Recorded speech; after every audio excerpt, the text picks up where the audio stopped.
NBC Sports presents the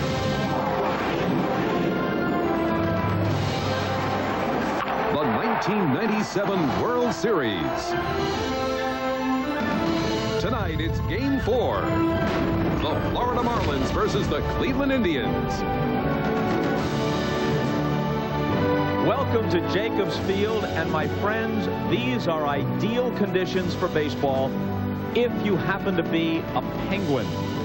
It was snowing rather heavily about an hour and a half ago. Right now, it's been reduced to just flurries. Flurries are in the forecast throughout the night. As game time approaches, the temperature now is 35 degrees. The wind chill is 15.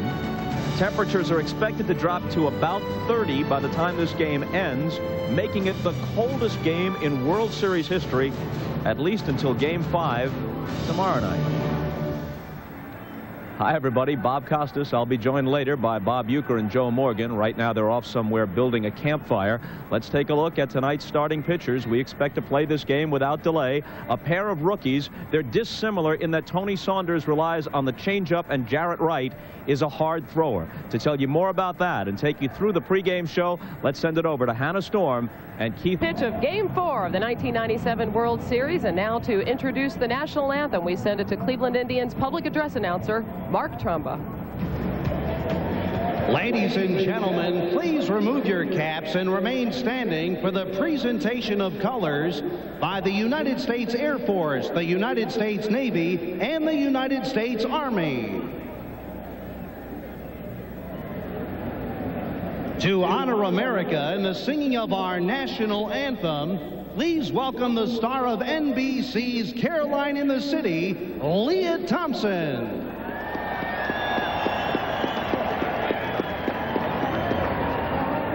Say, can you see by the dawn's early light what so proudly we hailed at the twilight's last gleaming, whose broad stripes and bright stars through the perilous fight o'er the ramparts we watched were so gallantly streaming, and the rockets' red glare, their bombs bursting in air, gave proof through the night that our flag was still there. Oh, say does that star-spangled banner yet wave o'er the land of the free and the home of the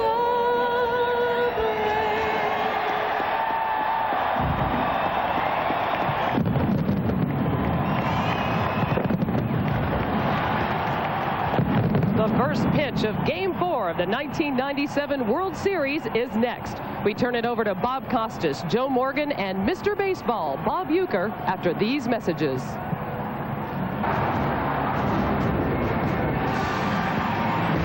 Sellout crowd, of course, at Jacobs Field. These hardy folks undaunted by the possibility of snow and the reality of 35-degree temperatures at game time. And here they are, Mr. Baseball, Bob Uecker, Hall of Famer Joe Morgan. Joe, you played in the cold before. You played in the cold in the World Series before. Well, you're right, Bob. To date, I've played in the coldest World Series game ever. And my recollection of that day was very cold before the ball game, and I felt cold. But once the game started, I did not feel like it was a cold night. And I talked to Jim Thome and Matt Williams today, and both of them had the same kind of feeling. They said before the game they felt like it was going to be very cold. Once it started, they did not have any problems. In fact, Matt Williams said he has played in much colder weather in San Francisco because of the wind. And it wasn't that cold anyway because Matty Allou's son, I should say Moises Alou, didn't even wear any gloves. Of course, he struck out 3 times, went 0 for 5, so if he has gloves on tonight, we'll know it's cold out there. All right, now to the starting pitchers. Each is a rookie, Tony Saunders and Jarrett Wright, but beyond their being rookies, very few similarities. Quite a contrast in tonight's starting pitchers, Bob. One, Tony Saunders of the Florida Marlins, is an off-speed pitcher. They say his best pitch, a change of pace.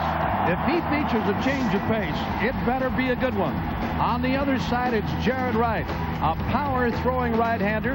Fastball in the 90s, good curve, changeup to go along with it. They have faced each other before in the Arizona Fall League, with Tony Saunders besting Jared Wright. And I'll guarantee you one thing, it's a lot warmer in Arizona in December than it is in Cleveland in October. Let's check in with Jim Gray. You're right about that, Bob. As for the field conditions, well, down here, it's going to be very, very slick because the snow is just staying on the surface. It's not going down into the ground. I spoke to several players on both teams. They expect that some of the ground balls tonight are going to skip instead of bounce. Out in the outfielders are very concerned because they feel as though if they have to track down a fly ball that they could slip and fall. Now, as for Mike Hargrove and the Indians, he met with his team last night at 1:15 a.m. He told them, hey, guys, get rid of this feeling right now. Don't dwell on last night's game. Don't think about it anymore. There's nothing of any good that can come out of it. I'm very disappointed. I know you're very disappointed. But let's move on and let's not let this multiply. He then went on to tell him today that this is the most important game of the series. He said it's not insurmountable and it won't be impossible, but to go down 3-1 against the Florida Marlins would be very difficult to come back. Bob?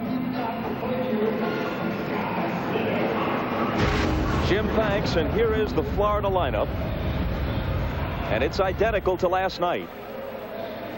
Sent out against 21-year-old Jarrett Wright.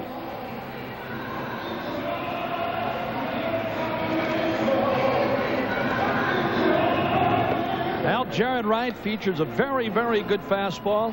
He has a good curve and will change off his curveball from time to time. This kid does not pitch like a rookie. He has postseason experience. He'll come right at you. Loves to pitch inside. Very good fastball in the 90s. There is the defense. Behind Wright, Tommy Fernandez, Grissom. 3 costly errors in the 9th inning in last night's game. And a game that everybody here would just as soon forget, with the exception of the Florida Marlins. They came out on top.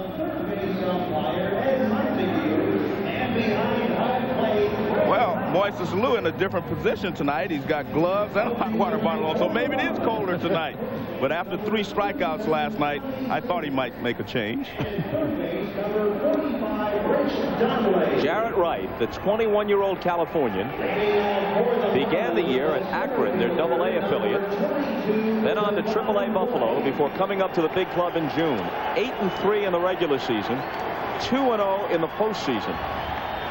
The 6.28 ERA is a little bit misleading as Devon White takes a ball. He pitched well in his first 2 outings in the postseason, then was roughed up his last time out 10 days ago against Baltimore. A called strike. So as you see, he pitched well in 2 games against the Yankees, including the Game 5 clincher, before the Orioles got to him. He throws that one past Devon White. Well, his first 3 fastballs in this game, 96, 95, and 94 miles per hour. His 1-2 pitch is fouled off. Mike Hargrove's concern is a very practical one. Between the minors, the majors, and the postseason, Jarrett Wright has thrown 203 innings this year. Combined, he pitched 230 in the previous 2 seasons. And Hargrove is concerned about overwork. Well, I've seen him pitch on 3 occasions this year, and he had trouble at the beginning in the first inning.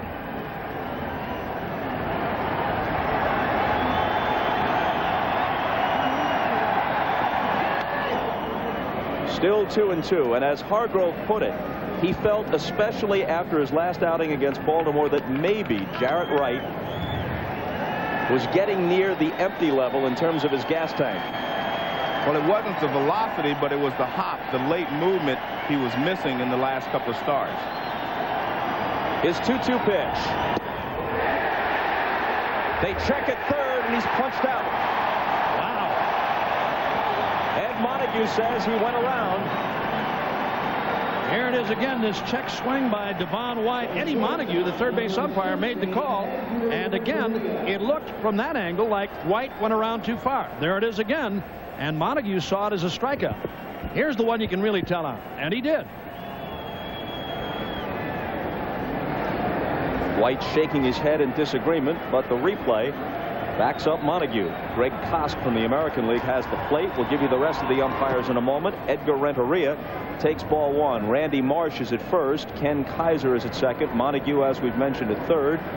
Joe West, who had the plate last night, has the right field line in this game, and Dale Ford on the left field line.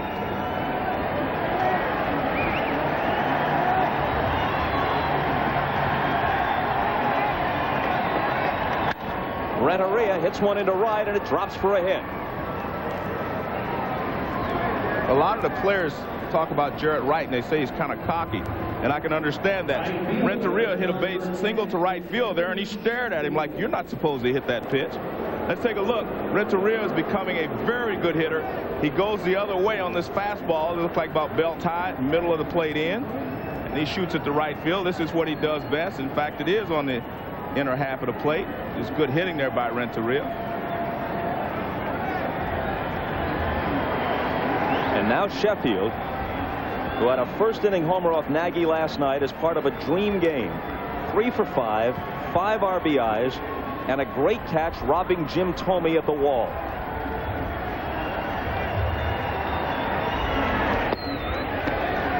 Ball one. Here's the pitch he hit out. Low fastball. Low fastball. They hit it against the wind and drilled it over the left field wall.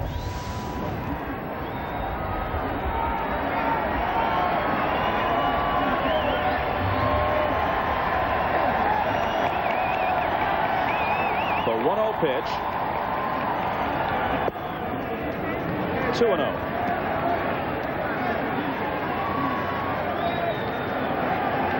Well, he got off to a slow start, but he's been building, and last night he had that big night, so we'll have to see how he goes from here. But I tell you what, you said Jarrett Wright doesn't pitch like a rookie. That's true, so he's been very careful with Gary Sheffield on these first 2 pitches. As everyone has in this postseason. 3-0. He's walked 16 times between the division series against the Giants, the LCS against the Braves, and through the first 3 games of this World Series against Cleveland. One thing for sure tonight, the Marlins aren't going to have to run up on anything against this guy. Know that. He could have a green light on 3-0. He walks him on 4 pitches. Well, we said he doesn't pitch like a rookie, so he doesn't make any rookie mistakes. Down to Sheffield, away and down, and the 4th ball is going to be down as well. He said if you're going to hit it, you're not going to get it in the air. He's trying to make him hit something on the ground. And now Bonilla, playing through clenched teeth, struggling with that strained hamstring. The runners go on the first pitch, and he fouls it off. Well, Jim Leland told us last night and again tonight, despite the fact that it is cold and colder tonight, he's still going to try to move runners. He'll play hit and run. He'll let them steal, despite the fact that when you sit on the bench for any given length of time, you do have a tendency, or a chance anyway, to come up with something of a pull in the leg area.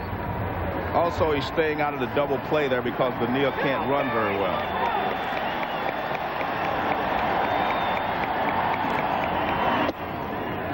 A ball and a strike. Jarrett Wright is the youngest pitcher at age 21 to start a World Series game since Brett Saberhagen of Kansas City beat the Cardinals in Game 7 in 1985.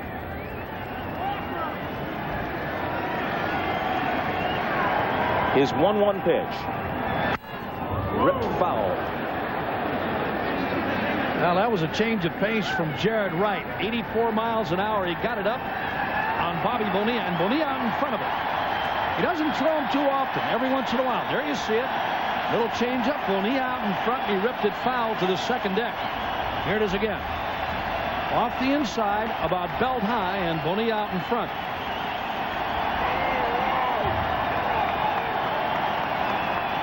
The 1-2. is bounced to second. Fernandez whirls, takes to Vizquel on to first, double play. Bonilla unable to beat it, slowed by the hamstring. Up come the Indians in the first. Mike Hargrove's lineup tonight should look familiar. Jim Thome has snapped out of it, so he starts against the left-hander. It is second home run in 3 games in this series last night. And here's the report we have on Tony Saunders. He has a very good changeup, and he has a good strikeout to walk ratio, meaning that he strikes out at least 2 to every walk he gives up, and he does not give up a lot of hits in a row. He will not give up many hits in 1 inning. And Charles Johnson won his 3rd straight Gold Glove. That was announced today, the Gold Glove winners in the National League. He is now has 3 in a row. Talk about a foregone conclusion. He didn't make an error all year and had only 1 pass ball. Strike 1 to Pip Roberts. Saunders was 4-6 this year. And if you remove the Atlanta Braves from the equation, he was 1-6. Inside against the Braves, he was 3-0, and his earned run average was under 2. In the postseason, he had a no decision against them.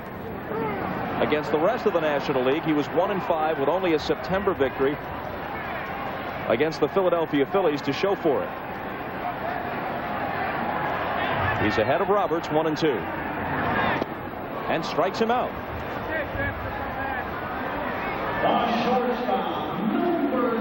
The Indians turned a double play to end the first inning. Now watch what Gary Sheffield does. He does not slide.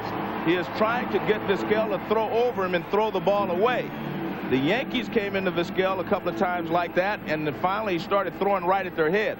When a guy comes in standing up, you're actually supposed to throw at his head. Yeah, 1 in the head will change your mind real quick. That'll get you down on the ground real quick.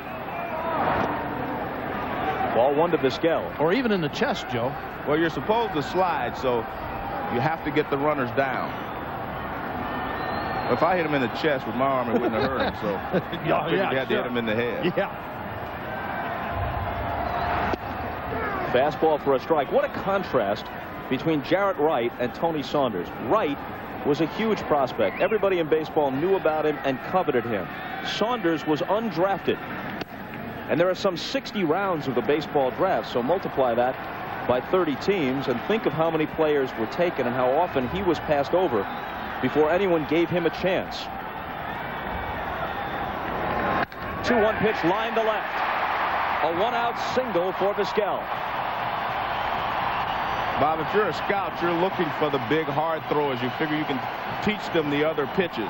You can teach them the off-speed pitches, but you do not like a guy that doesn't throw hard, and that's why he was drafted so low.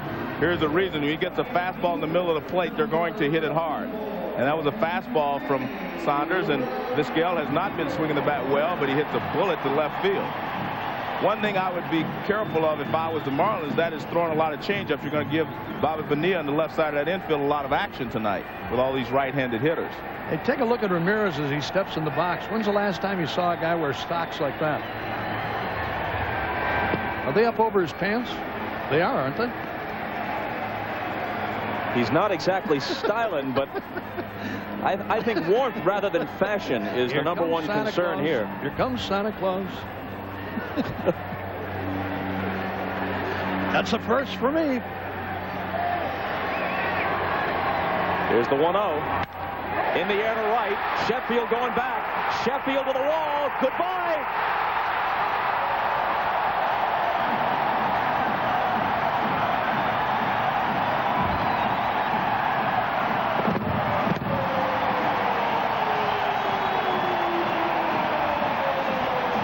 Forget about the socks.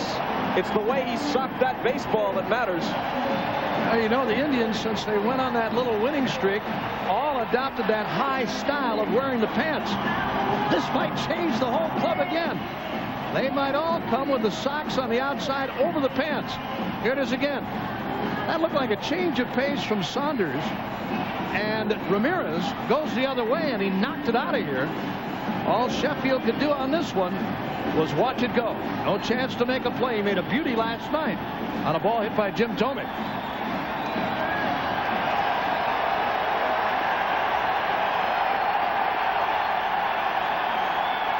They're roaring at Jacobs Field as David Justice steps in. Strike one to him. Oh, Ramirez is swinging the bat very, very well in the postseason.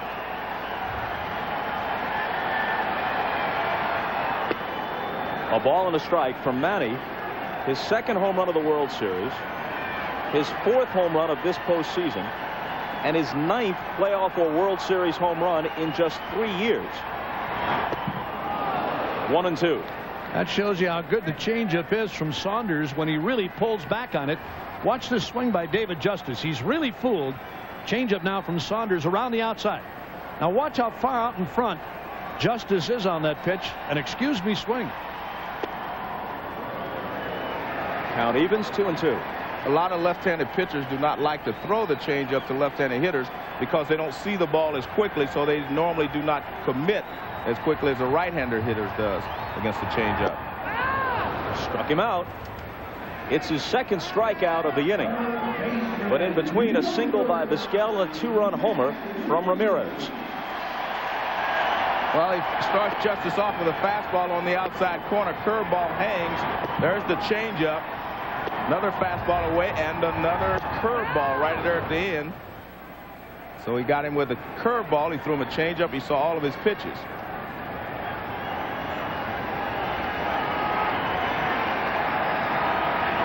Now Matt Williams slashes one by Darren Daulton for a base hit.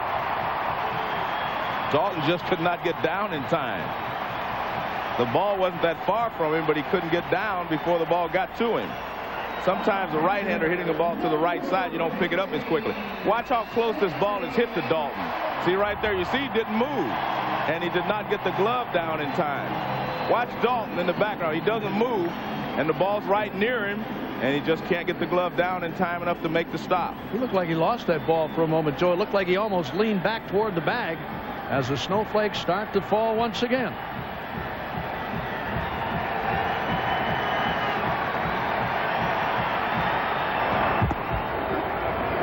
Williams back easily, but you can't ignore him. He stole 12 this year.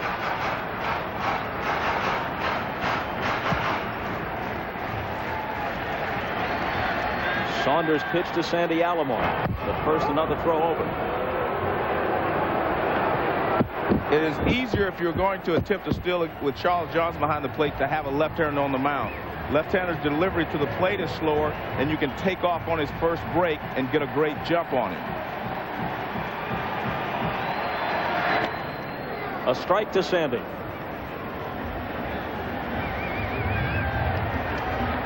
Sandy Alomar likes the ball up and over the plate. Who doesn't?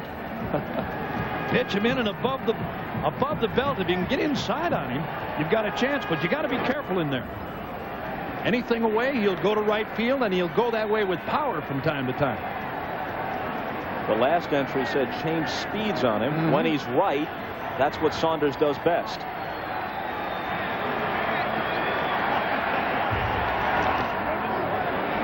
Two balls and a strike.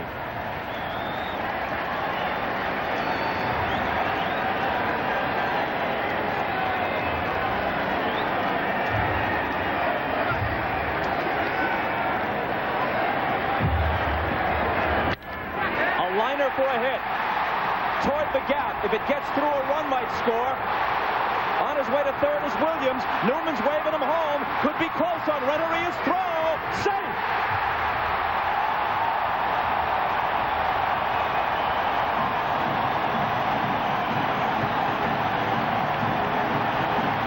Great slide at home plate there by Matt Williams to avoid the tag. He throws an off-speed pitch out over the plate. Alomar rips it in the gap.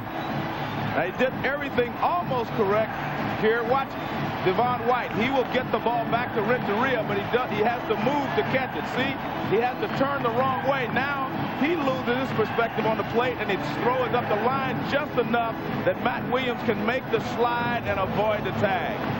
That's a beautiful slide there by Matt Williams. Here we see it again. Watch Devon White. Now his throw is just enough offline that Renteria has to turn. Now he has to try to find the plate quickly, and he misses home plate, and Matt Williams is able to avoid the tag. Boy, that's a thing of beauty. Williams slide, Johnson's lunging tag, Kosk with the call, safe at the plate. Again, one more time. Matt Williams now watch his slide toward the inside, and he beats the tag of Charles Johnson. Beautiful, beautiful play, beautiful slide. Looked like Ty Cobb the way he hooked the toe in there. It's amazing when you see a ball hit like that. And again, Eddie Montague on a check swing this time by Tomei said he went around too far. But, you know, if everything is right, if the relay is perfect and that shortstop throws a strike to the plate, he's gone. But again, Williams as the runner, Joe, and you know this, if you see that catcher move a little bit up the line, you know you've got to go to the inside part of the plate, and he did with a nice hook slide. Now the 0-2 pitch to Tomei. Misses.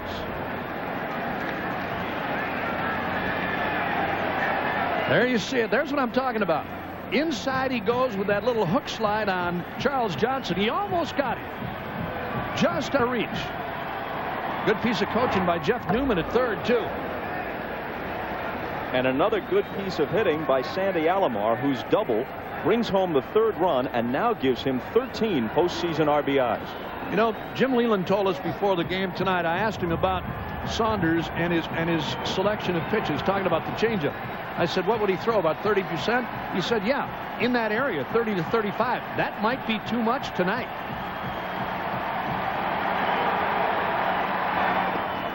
2-2.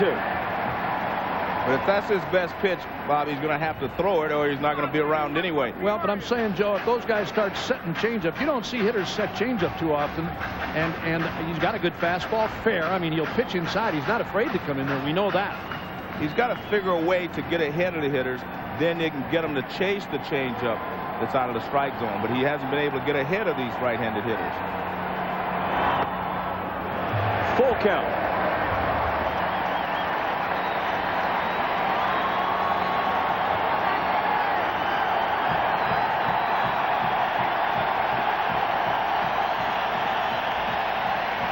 Tony Fernandez is on deck. A little check swing roller back to Saunders. And the Indians are out in the first. They've scored in the first inning of all 4 games of this series. Williams racing home ahead of Renteria's relay to make it 3-0. It takes the largest airship in the United States to handle the winds tonight, which are gusting to 40 miles per hour at 1,000 feet.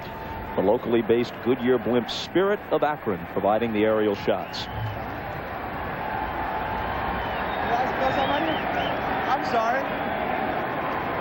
Jarrett Wright, staked to a 3-0 lead, faces Darren Dalton in the second.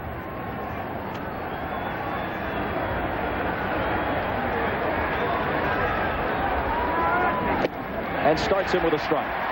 Well, in talking about Jared Wright before the game tonight, and they said from time to time over his last couple of starts, he started to show signs of weakening after 4 or 5 innings. We asked Hargrove about his pitch count tonight. He said when he gets into that 100 to 110 pitch range, we really start to keep an eye on him.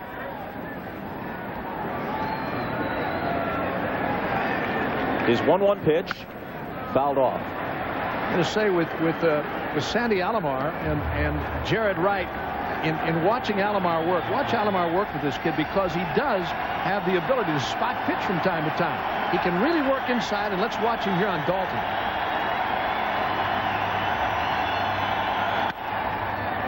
Bounce to Fernandez. 1 out. Al, he wanted an inside fastball. Looked like Wright threw him a little 2-seam sinker, and Dalton beat it into the ground. There's one away here. Here it is again. This is Wright now. This is a 2-seam fastball. Watch this ball sink a little bit. There you go. Dalton right on top of it. Alomar wanted that pitch inside, but he gets the 4-3 ground out anyway. Now, as you take a look at this matchup, you've got to believe there's something to this genetic stuff.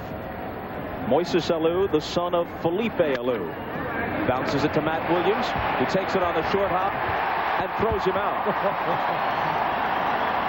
Meanwhile, Jarrett Wright, the pitcher, the son of former Major League left-hander Clyde Wright, throwing to Sandy Alomar Jr., obviously the son of former Major Leaguer Sandy Alomar. There's a tough play for Williams right there. That's not a short hop. This is that in-between hop. Watch this. He didn't know whether to go back. Now finally charges. Made a heck of a play to throw him out. Eisenreich. His home run started the comeback last night for the Marlins. They were trailing 7-3. He jump-started them with a 2-run shot into the seats in right.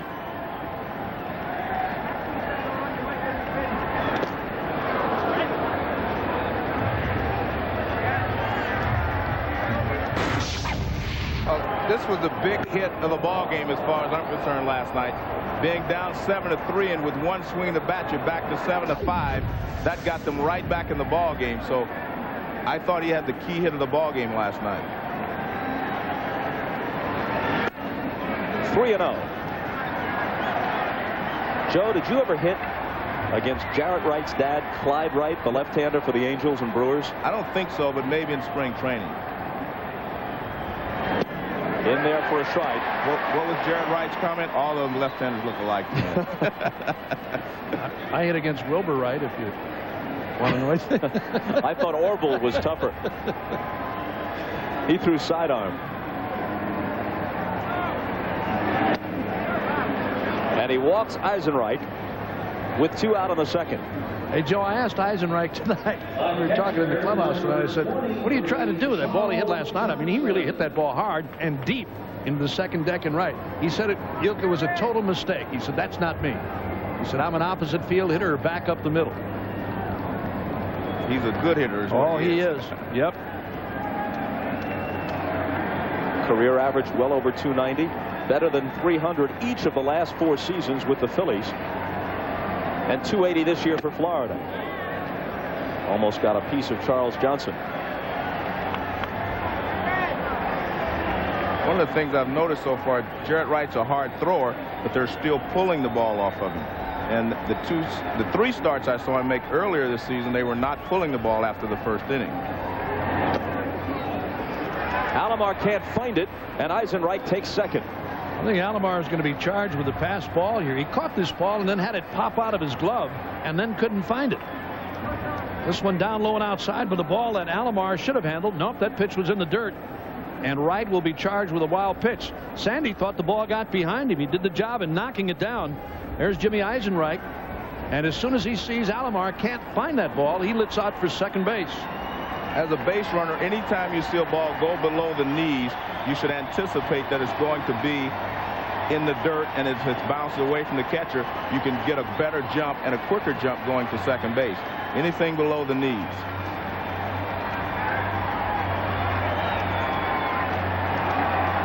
Here's the 2-0.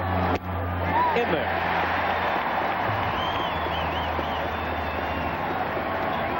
There you see the hitting chart for Charles Johnson, mostly a pull hitter.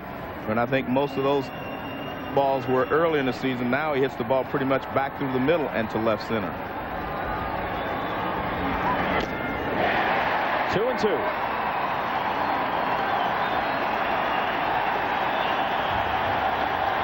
Well, you got to be impressed with Jarrett Wright and watching him throughout this year with the Indians and mostly in postseason. I mean, when the heat was really on the Indians, the final month, the final couple of weeks, and in the postseason, I mean, this kid pitched like he'd been around for 10 years, 5 years anyway. Yep. And he gets Johnson. His second strikeout of the night. 3-0 Tribe. Chief Wahoo helping to demonstrate that there's a stiff wind blowing from left to right. Ken Kaiser demonstrating one of 2 things, either that it's very cold or he has been placed in the Federal Witness Protection Program. Renteria adopts the same look and says, you know what, in Colombia, it doesn't feel like this. I saw Kaiser like that on the 14th of July. Fernandez, the hitter, taking ball 1 as we go to the bottom of the second. The Indians lead it 3-0. That's a strike.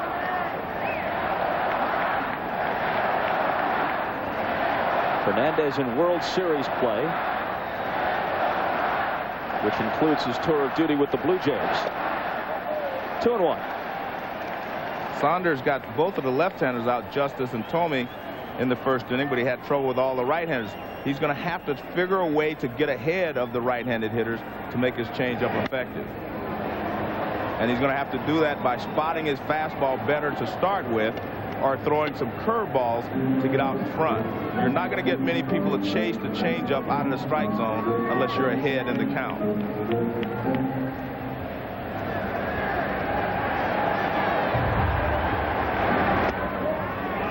Full count. Saunders says his hero has always been Tom Glavine. Does he pitch like Glavine? Well, I don't think he has as good a fastball or nearly as good a location as Glavine, but he does have a good changeup. 3-2 pitch, hop to the left side. It's Bonilla. There's an off-speed pitch on a 3-2 offering. We talked about Saunders and his ability to throw off speed when he's behind in the count. He'll do it consistently, and this time gets Fernandez on a little pop-up to Bonilla at third. The man with the highest batting average in World Series history hits ninth for Cleveland. 2 for 3 last night, actually hiked it several points to 452. You see right away Saunders trying to get the ball up on Grissom. He's been handling the low fastball and the low breaking pitches so well, they're going to try to throw the fastball up on him. And he hits it in the air to left center field. Devon White in pursuit to the track and nearly to the wall for the catch.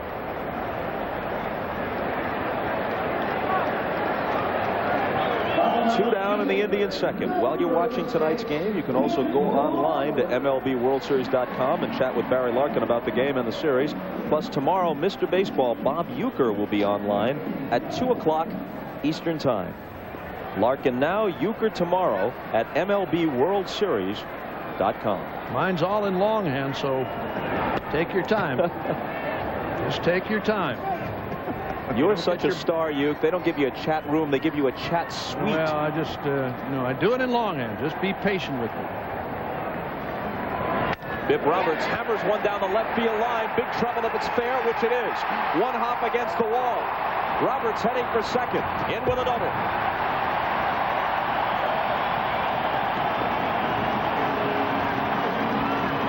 Now, this is a pitch upstairs and inside on Roberts.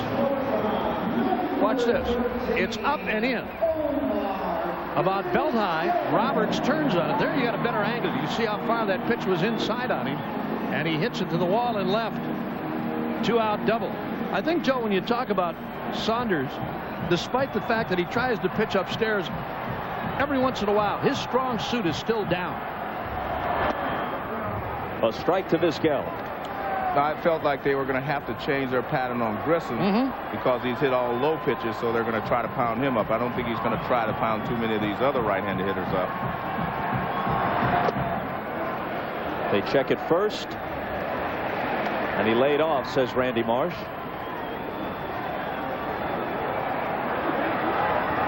Vizquel had not been hitting since the division series against the Yankees, but he singled in the first and then rode home on Ramirez's homer.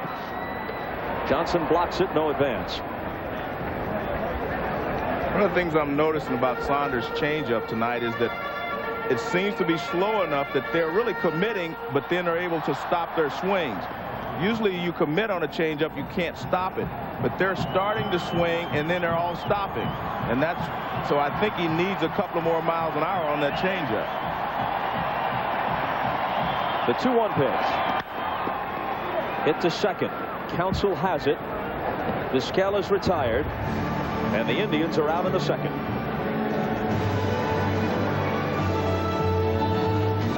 Jarrett Wright's season began on April 10th in Akron, Ohio. A strike to Counsell. He was the pitcher for the Akron Arrows of the AA Eastern League against the Harrisburg Senators. In New Canal Park, which is sort of a mini Jacobs Field designed by the same people. In front of a crowd of 7,000, he won that game. Now, some 6 months later, he's on the hill in front of a packed house at Jacobs Field, millions more on television, Game 4 of the World Series.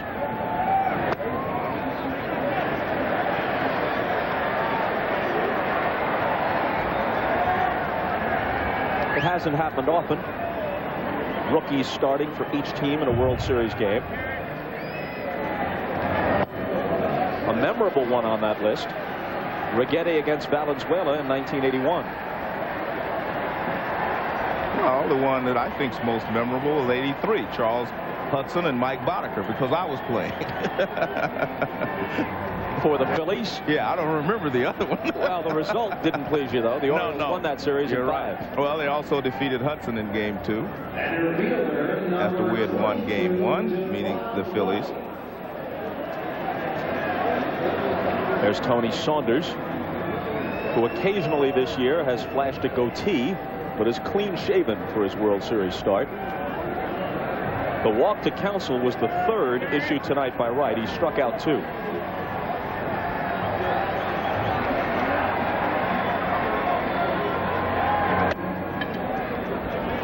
Ball 1 to White, who struck out to start the game. Well, Jared Wright has walked 3 now. He's struck out a pair, only in the 3rd, and he's thrown a lot of pitches through 2+ innings.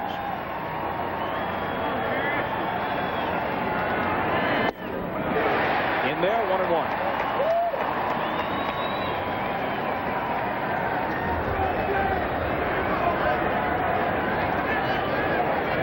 Rich Donnelly, the third base coach, relaying the signs from Jim Leland.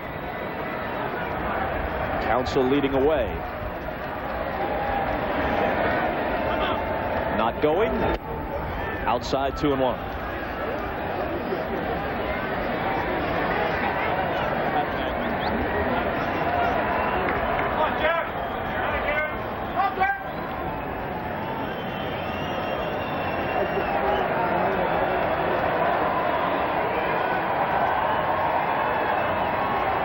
Counsell doesn't go, and White fouls it off. You know, and watching Alomar give his signs here to Jared Wright, he keeps looking into the Indians' dugout. See if somebody in there is relaying signs. Mike Hargrove told us he doesn't like to do that. Well, most catchers look in with a man on first because they're looking for the pitch out. The bench calls all the pitch outs. There'll be no pitch out here. I don't. You know, he did it earlier though, Joe. It was just pitch after pitch too. It wasn't, you know, in a particular sequence. And again, I don't know if Hargrove is thinking about Wright here or not.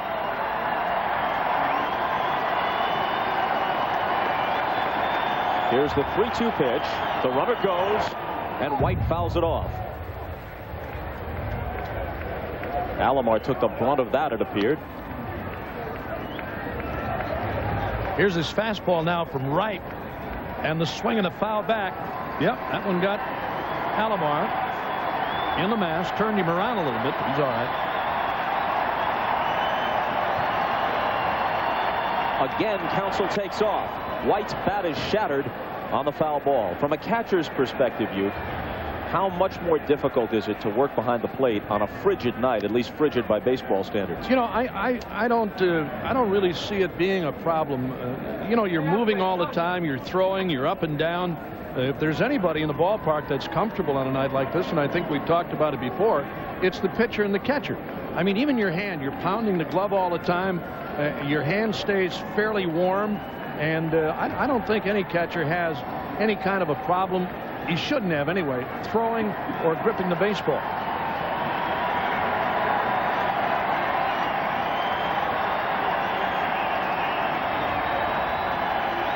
Counsell edges away. Again, he breaks for second. Another foul ball.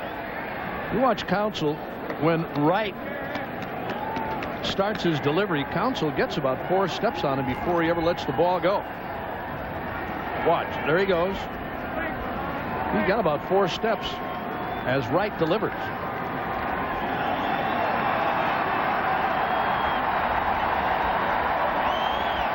The Marlins rallied from 4 down last night. They trail by 3 early here in Game 4. Counsell gets back.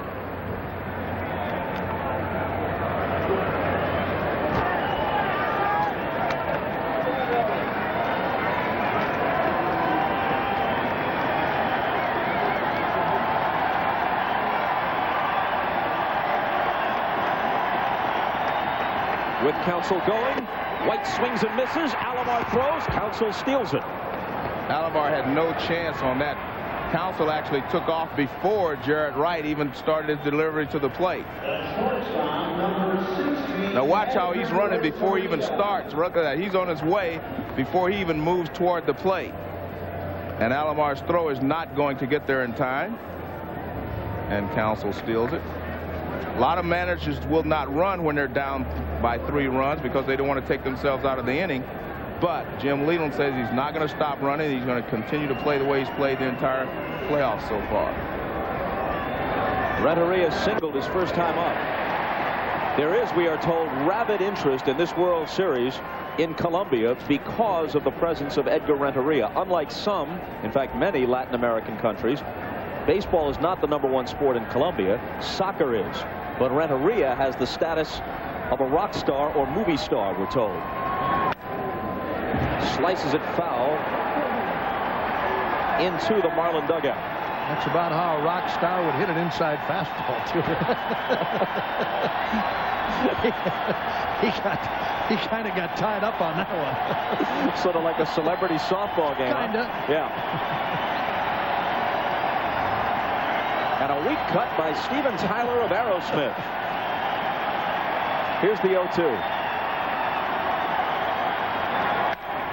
Fouled away. Appropriate reference, though, with the Rock and Roll Hall of Fame just across the street. Yeah. Have you stopped over there, you? I've been over there 3 or 4 times. Matter of fact, after we got out of here last night at about, well, it was actually 2 in the morning. I went over there and beat on the door for about an hour and a half and went back to the hotel. They told me they led you away raving about Phil Spector's Wall of Sound. There it is. Cleveland does rock, especially at World Series time.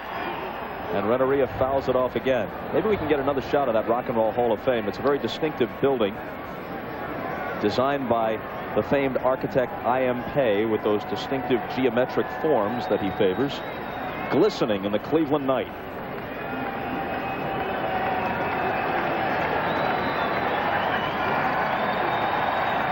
Pitches already for Jarrett Wright, and he's in the 3rd inning.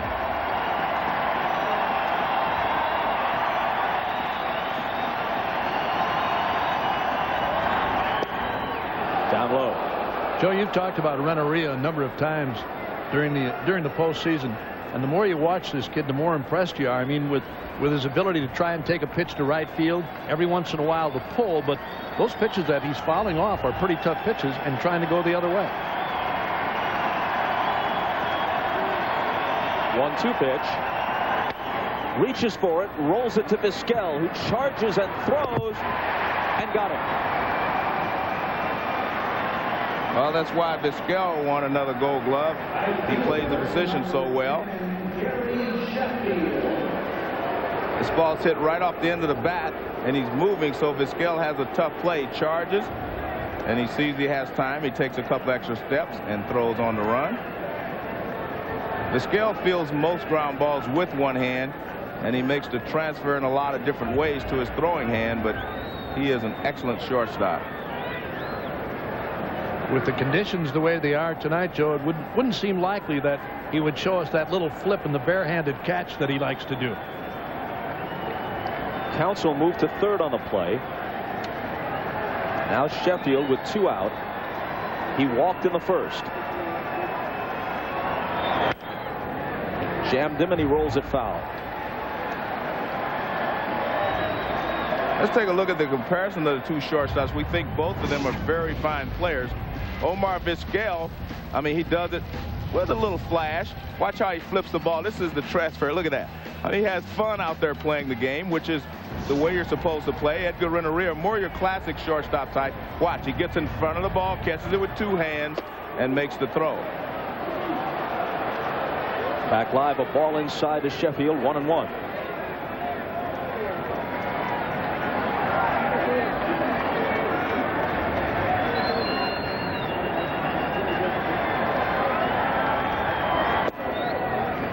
Two balls and a strike. The first fastball that Jarrett Wright threw to Sheffield in this at bat let him know that he's not afraid of him inside. He came inside. He actually jammed Sheffield, but I think Sheffield in his own mind knows that they're not going to fool around inside too often with him.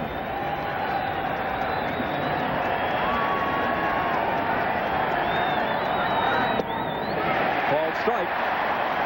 Borderline breaking ball that time. Greg Kosk liked it. I don't think Sheffield was all that thrilled with it, but here's Jared Wright's breaking ball. That's a curveball that he sometimes takes a little bit off. He'll use it as a change of pace from time to time. Full count to Sheffield. Sandy Alomar telling Wright to stay within yourself, take your time. Got 2 outs here.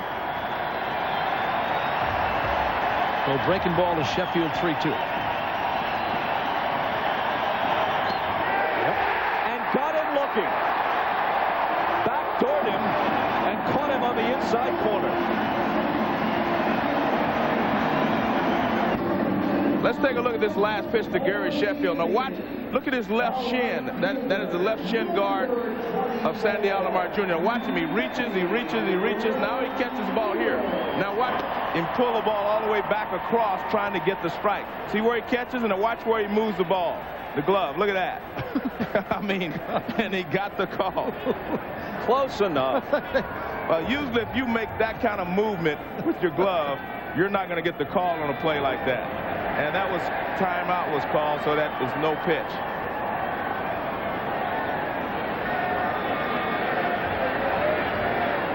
You can't pull a pitch in. Not that much far. farther than that, I'll tell you that. I mean, he was almost a full circle. No, it's rare sometimes when an umpire gives you that kind of a pitch. I mean, everybody in the ballpark can see you pull the pitch in toward the plate. Greg Kosk liked it. It's over. The 0-1 to Ramirez. He homered to the opposite field his first time up with a man aboard.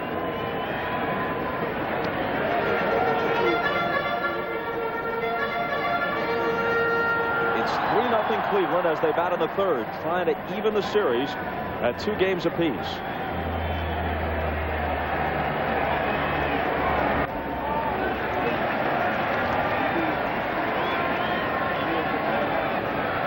The Marlins trying to win the World Series in just the 5th year of their existence. The Indians trying to win for the first time since 1948. This is just their 3rd World Series appearance since then. The 1954 team that was one of the very best for a single season lost to the Giants in 4 straight. The 1995 team was the next to make it, and they were a great team for a single season, one of the best of recent years. Lost to the Braves in 6. Jimmy Leyland. A hot water bottle. Full count to Ramirez.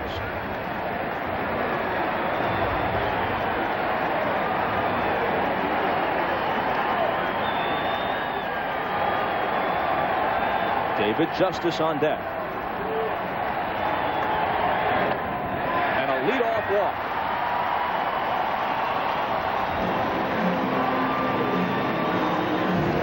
We've got football for you, of course, on Sunday. A doubleheader on NBC. It begins at noon Eastern with the pregame show.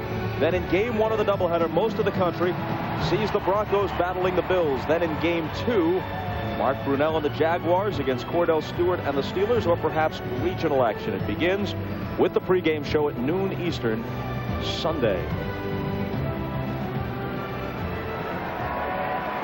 If there's a Game 7 in this series, we'll follow that NFL doubleheader with it on Sunday night from Florida. Justice running up and bunting foul.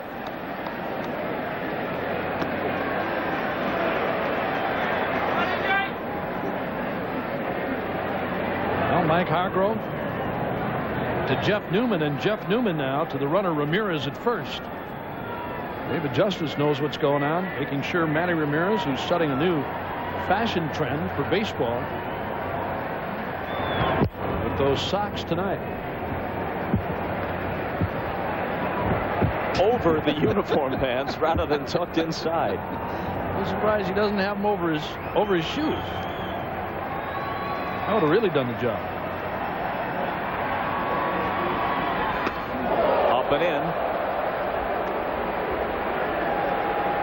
Let's listen to what Dave Nelson had to say on the lines at first after the foul ball. David. Huh. First time I've seen him bunt all year. Huh. Nelson just talking to himself since there was no one in the vicinity. You do that on the street and people might look at you funny, but you're allowed to do that in the first base coach's box.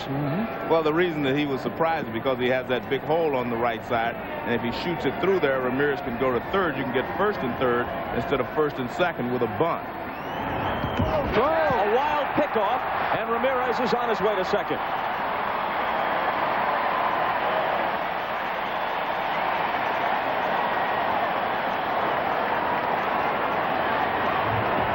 I'm not real sure why you're so worried about Ramirez at first base, because you've got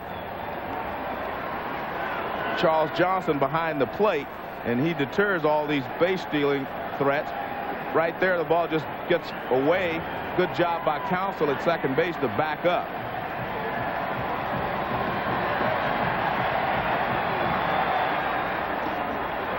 Two and two. That's the first error tonight. The teams combined for 6 last night. There were also 17 walks. It was a World Series game, and it was interesting and in a sense memorable, but it wasn't exactly a fall classic. It was a fallen classic.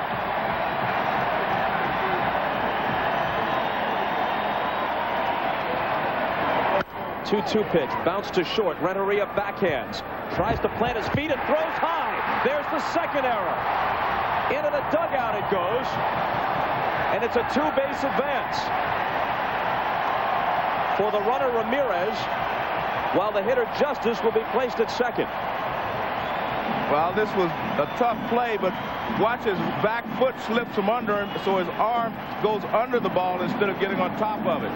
Justice couldn't pull the ball as he was trying to do, but watch Renteria. Once he catches it, now he tries to plant himself. See his right foot slip, and he can't get on top of the ball, and that's why the ball sailed on him. So Ramirez scores on the play to make it 4-0. See the back foot slip? You can't make a throw from shortstop if your back foot slides from under you like that. Well, there's the Indians dugout. Yep. That'll add another one, and Jim Leland out there now talking with Saunders. I would imagine, hey, telling Tony Saunders, hey, come on now, you know, this thing is not over. A long way to go. You're down 4, but don't give them any more. Don't give them any more than they're going to get themselves. Not totally his fault on that play by Renteria, and I'm sure that's what Leland said. Hey, you know, don't let that bother you. Stay in there. We'll get back in this one for you.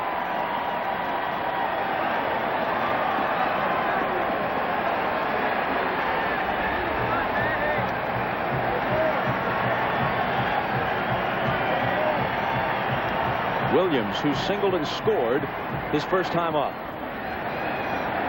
Taking ball 1. Justice is at second base. A walk and a couple of errors in this third inning. And another run tacked on by Cleveland for a 4-0 lead. And they had a 4-run lead last night, 7-3 in the 6th inning. And the Marlins came back. This is very early in the ball game. 2-0.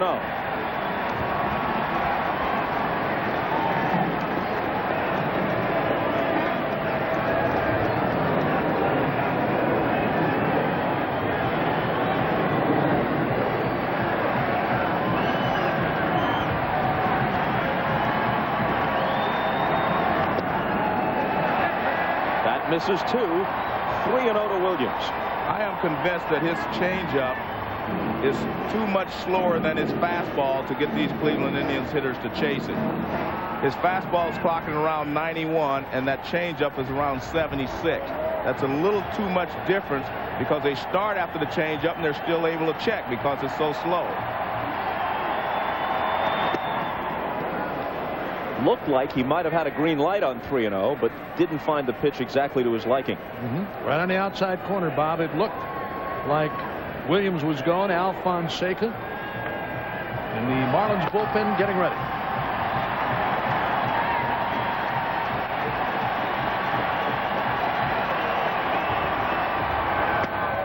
Ball 4.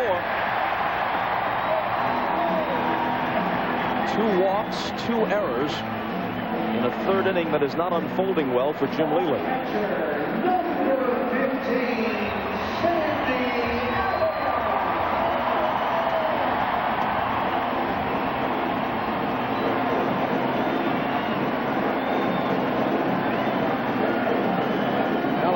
Chatting with Jeff Newman to make sure they're on the same page here. And if Alomar is going to be sent up there in a sacrifice situation, they're up 4-0. Bobby Bonilla playing him very shallow at third. Now drops back even with the bag. Chant of Sandy, Sandy for Alomar, who doubled home a run his first time up. No sign of the bunt as he takes high.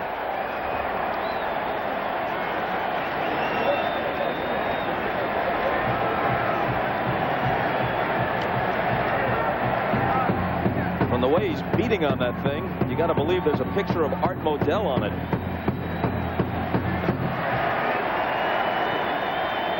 The 1-0 pitch.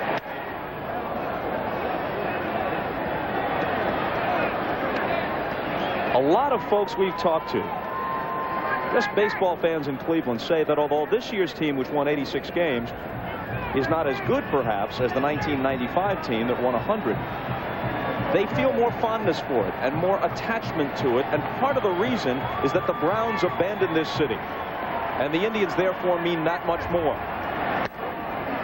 2-1. Well, they've got the weather for it. Now all they need is a football team. We'll be here. This city, Bob, has really been turned on by the Indians over the last couple of years. I mean, coming in here with this great new facility and everything that's happened with the Indians, it's been great for Cleveland. The 2-1.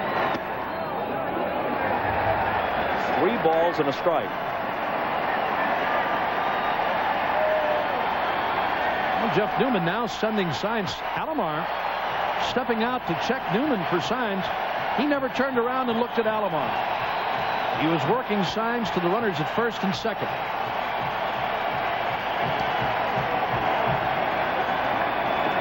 The 3-1 pitch is hit through the hole on the right side.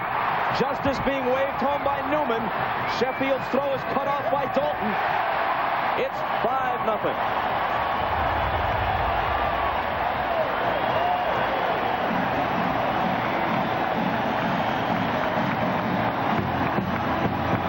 This looks like it's a high slider or high breaking pitch. Yes. And it stays up there, and Alomar just fights it off to the right side, and he finds a hole on the right side. No chance for Sheffield to throw him out at the plate. So that's a high slider that doesn't do very much at all, and he just finds the hole on the right side. And Sheffield's throw cut off. The bench now says we have a 5-0 lead. Tomey out on a check swing grounder to the mound his first time up. Well, Bobby Bonilla heading toward the mound again to talk with Tony Saunders. Trying to settle him down. 5-0. A couple of costly errors. One of his own doing.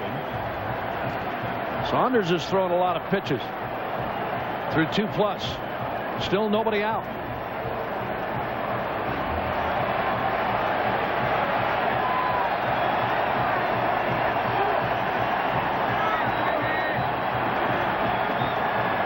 We've watched for the last couple of innings. We have not seen any hitters chase anything out of the strike zone. So you have to give the Indians credit because they are patient at the plate and getting pitches to hit. Ball strike, 1-1. One thing that Mike Hargrove said about Jim Tomey being in the lineup tonight, he said it just might take the changeup away from Saunders as far as Tomey was concerned. But his first time up, Bobby, hit that little check swing back to the mound on a change of pace.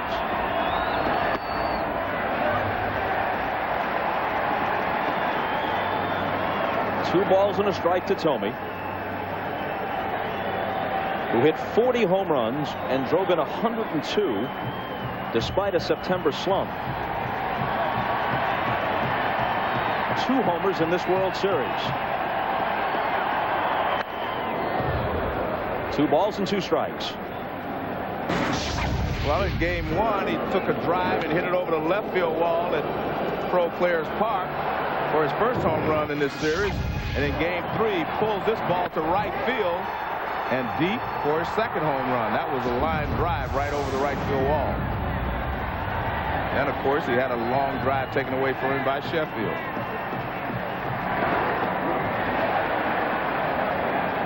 Full count to Thome, who in all likelihood is the last man Saunders will face. You've got the switch hitter Fernandez on deck, who is a much better hitter right-handed than left. And Alfonseca continues to throw. And then Grissom, a right-handed batter, follows Fernandez.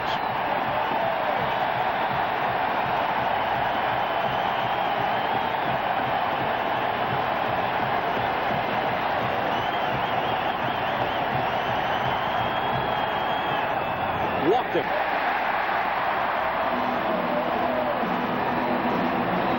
The bases are loaded. Still nobody out.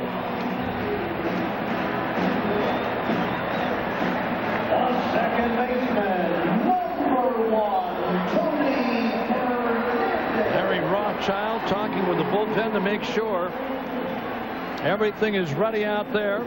Jim Leland has already made the move. And a pitching change for the Marlins. We'll be back to Cleveland. Well, there's no disputing that, at least not for baseball. It's been a lot colder than this at Browns games in the wintertime, but this is, by the opening pitch temperature, the coldest game in World Series history, and temperatures are expected to plummet down near 30 degrees before the game ends. Alfonseca out of the bullpen. Fernandez from the left side. Fouls it back. You know, for whatever reason, it doesn't feel that that cold tonight in difference to last night, Bob. There's the temperatures that you were talking about. And tonight, 35 degrees. Joe's big game at 39.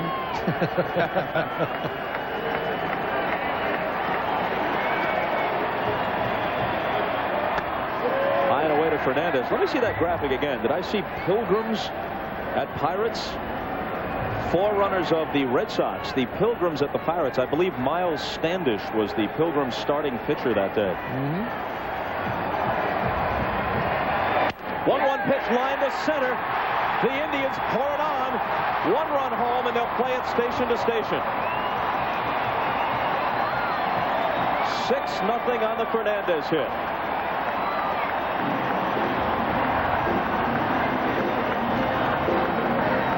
Well, he breaks the bat of Tony Fernandez, but Fernandez gets the job done. You can hear the bat break, and Fernandez thinks he got enough of it to get it over there. He's saying, go, go, go. He was telling everybody that that ball was going to drop in because he knew he didn't hit it hard enough to reach the outfielder. But only 1 run can score. Well, I don't think Alomar would have scored on that ball, Joe. White got to it in a hurry. Newman held him at third. Now Grissom. Marquise pinned Devon White to the wall in left center field to haul in his drive back in the second inning, so he's 0 for 1.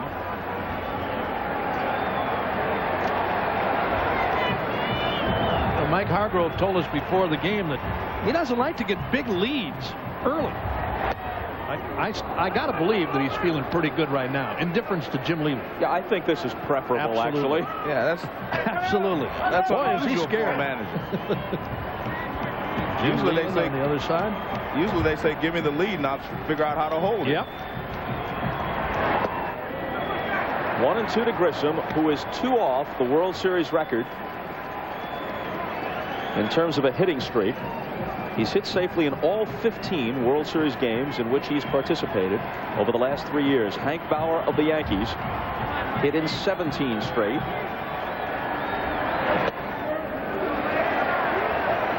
Two and 2.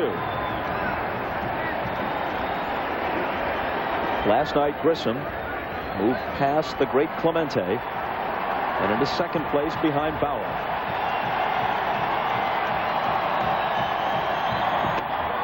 Called strike 3 on the inside corner.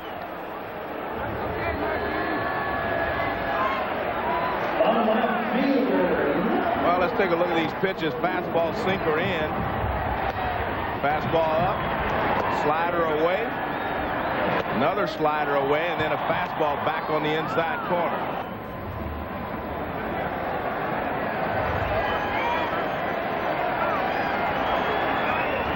.22 minutes into the bottom of the third. The Marlins record an out. The infield is up with Bip Roberts at the plate. He's struck out and doubled.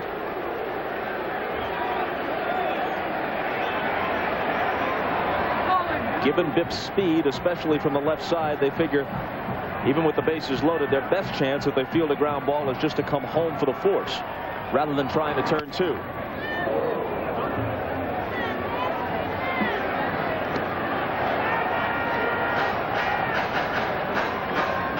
Alomar is at third.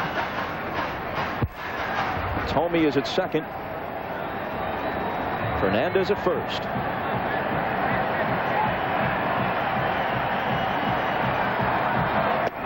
Called strike three.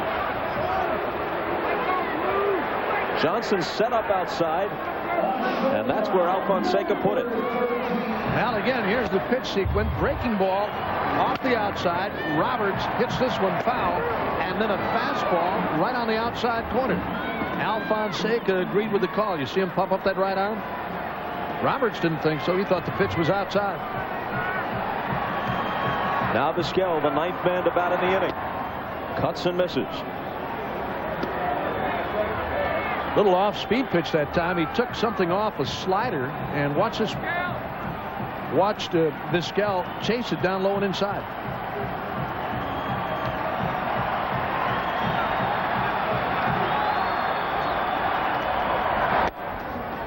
One and one.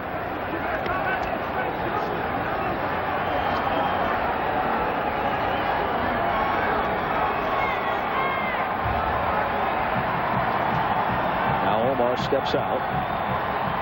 Alfonseca is 25 years old. He's from the Dominican Republic. He was 1-3 this season. That'll make the seats.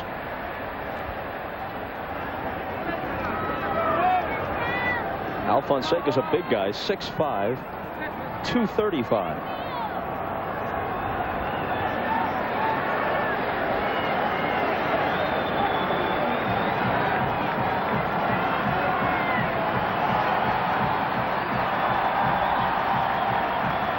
Remember, both of these teams had to use virtually their entire bullpens last night. Rolled foul in a 14-11 game. Both managers said that everybody was available tonight. No problems. Well, the problem is he's trailing 6-0. There's his problem. But he said everybody could pitch.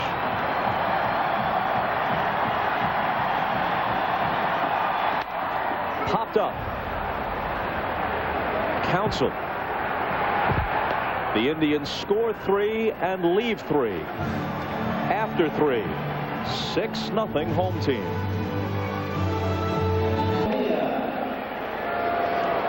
The Indians lead game 4 6-0 as we go to the 4th. And look at this. It's actually warmed up a bit. Around 38. It was 35 at game time. And the wind chill, we're told, has gone from 15 to 19, making it downright comfortable. Take this coat off. Get rid of this shirt. Turn that guy around. There's a number on his back. It's getting to that time of the year. Deer hunting. Bonilla starts it against right and takes a ball. For whatever it may be worth, the Yankees overcame a 6-0 deficit in game 4 of the World Series last year. The pivotal game in their series against the Braves.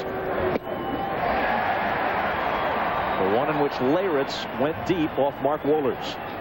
Steaming hot cup of joe favored by Devon White.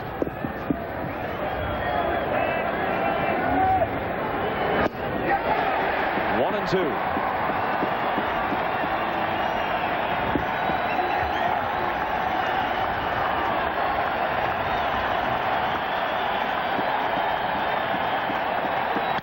Bonilla lines one to left. Coming on is Roberts.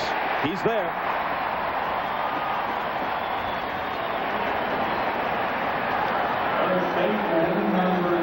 Eddie Bonilla nailed this ball. Line drive.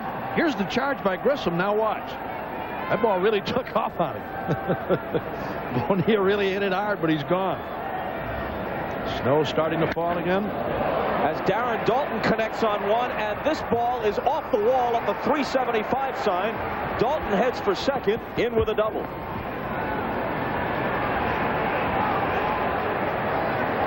So on consecutive pitches, Bonilla and Daulton hit the ball very hard. Two balls hit very hard, as you said, Bob. This last one by Daulton doubles off the wall in right.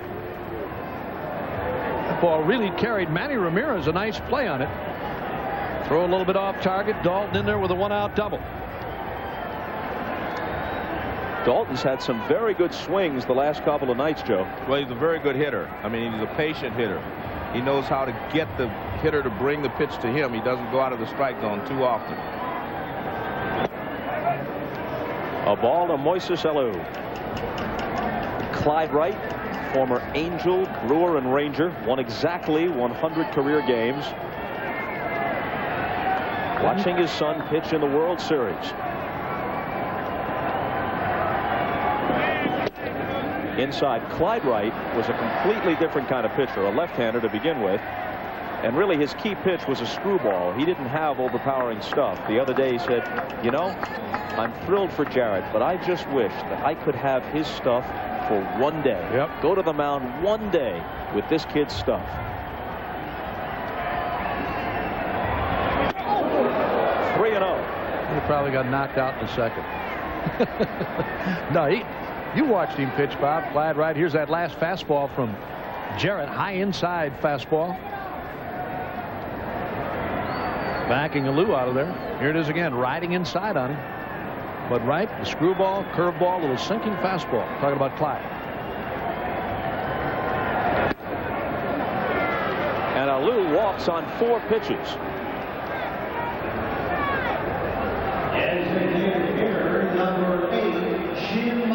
The pitch sequence.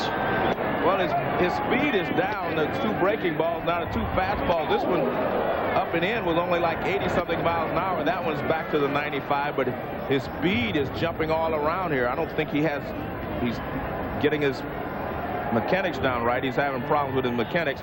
He's starting to leave a lot of balls up. Mark Wiley, the pitching coach, keeping track of all this. Eisenreich. He started the Marlins back with 1 swing last night. If he duplicates it, they cut the lead in half. Daulton at second. Alou at first. 1 out on the 4th.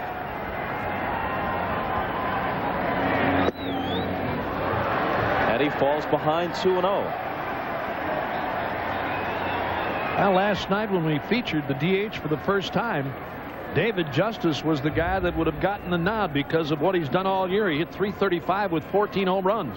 But it was Jim Eisenreich in last night's game, 2 for 3, including a long home run. And Mark Wiley out there now trying to settle Jarrett Wright down. Started with a high fastball on Eisenreich, then this with a low curveball. And again, he's up in that pitch count. We talked about him back in the 3rd. He had already thrown 50 plus. Indians bullpen is quiet though.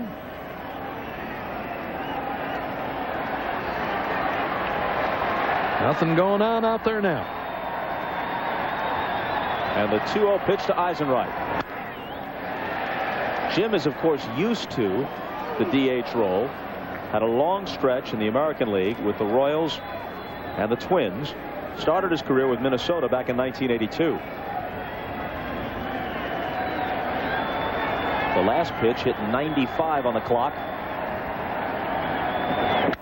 This ball is hit hard and by the diving Williams for a base hit. Daulton being waved home. Roberts has no play on him. It's 6-1. Well, the comparison between the 2 DHs, in my opinion, should be between Jim Eisenreich and Fernandez. Those are the 2 new bats in the lineups. And that battle has clearly been won by Eisenreich, who had a home run last night. Now he drives in a run. Pitches up and out over the plate, and he slashes it past Matt Williams. Matt Williams can't get there. He makes a dive. And Dalton scores easily. Bip Roberts has an infielder's arm and not an outfielder's arm. So Dalton is able to score easily. Here's Charles Johnson. Up and in. It's good to see Jim Eisenreich doing well at age 38, one of the nicest guys in the game. You'll recall when he first broke in, his episodes of involuntary twitching were soon diagnosed as Tourette's syndrome, a neurological disorder. He was on the voluntary retired list several times, actually out of baseball between '84 and '86 before returning in 1987 with Kansas City. 1-0 pitch rolled to the hole. Vizquel gets the force at second, on to first, not in time. But just to get one was something on that play. Well, we talked about how good a player Vizquel is, and we mentioned he just won another Gold Glove. This ball is hit, jams Johnson. It's hit in the hole. Now watch how quickly he gets the ball at second base. He leaps in the air so he can get something on the throw. Perfect throw to Fernandez. Then he tries to complete it using nothing but his arm, because he was a shortstop. He has a good arm, but you can't turn it in this situation. Nice play, though, by Vizquel to get the runner at second base, Eisenreich, but they can't get Johnson at first. So now 2 outs. Runners at first and third for Counsell.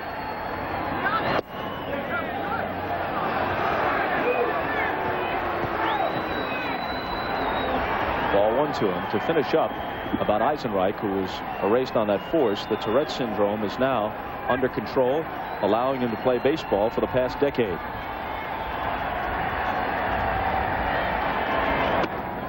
Two and 0. Mike Hargrove talked about Craig Counsell tonight. He said the scouting report that he had read and heard about, as far as Counsell goes, a guy that hits the ball the other way, back up the middle. He said this guy is more of a pull hitter than I was led to believe, and we've seen that from Counsell in the postseason. He lines the 2-0 pitch to center. Grissom started in, goes back, and has it. They get on the board, but they strand 2 and trail it 6-1. To find out about the 72-year history of Goodyear blimps covering the nation's top sporting events, you can click on www.goodyear.com. Ramirez swings on the first pitch in the bottom of the 4th, and Edgar Renteria throws him out.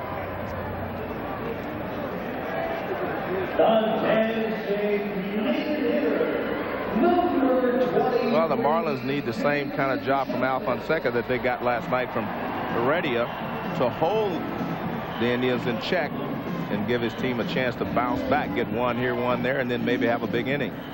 So it's up to him to keep this score at least 6-1 in this half inning. The Marlins actually hit the ball very hard in the last inning off of Jared Wright, a couple of line drive outs, and they did score 1 run.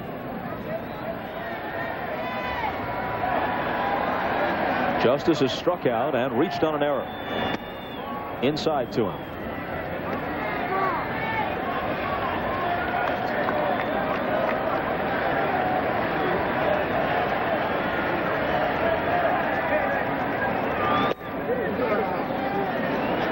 Al Fonseca in relief of Tony Saunders, who in 2 innings plus allowed 7 hits, walked 3, and was generally ineffective. Well, he threw a fastball to Justice, breaking ball, and now a change of pace. They were behind, a ball and 2 strikes.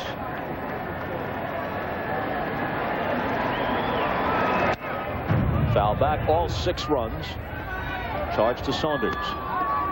You know, one of these times when they start to work inside or try to go inside on Justice, he gets around in there so very quickly, and he's going to go hard and deep to right. 2-2.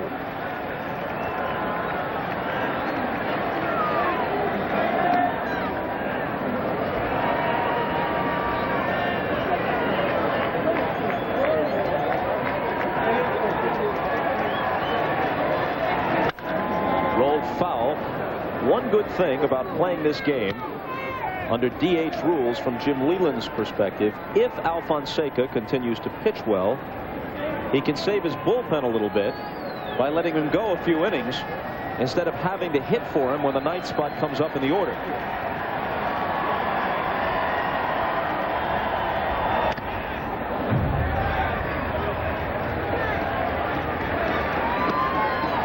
You know, a lot of catchers today have gone to that hockey style mask. In tonight's game, both Alomar and Johnson used the standard catcher's mask.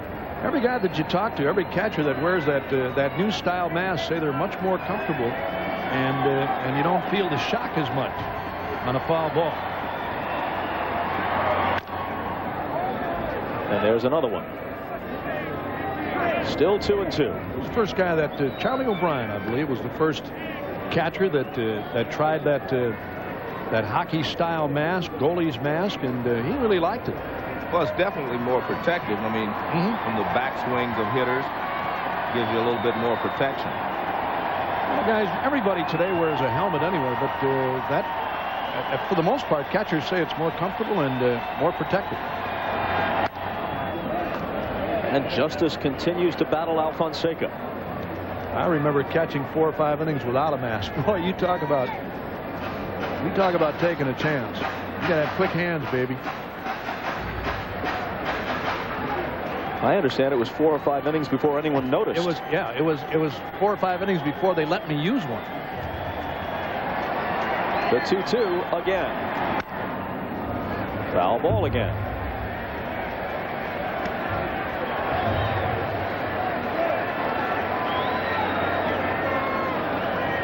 This is Bib Roberts on the Indian bench, and on the underside of his cap he's written "Never Give Up." Another foul ball. You talk about a jam job that time. Dave Justice's motto apparently "Never sit down." He's up there for the rest of the night. Watch this. Inside, and he lets go of the bat. He can't hang on to it on that foul ball. He just asked the home plate umpire, was that a strike? Greg Koss says no, it was upstairs. Up and in.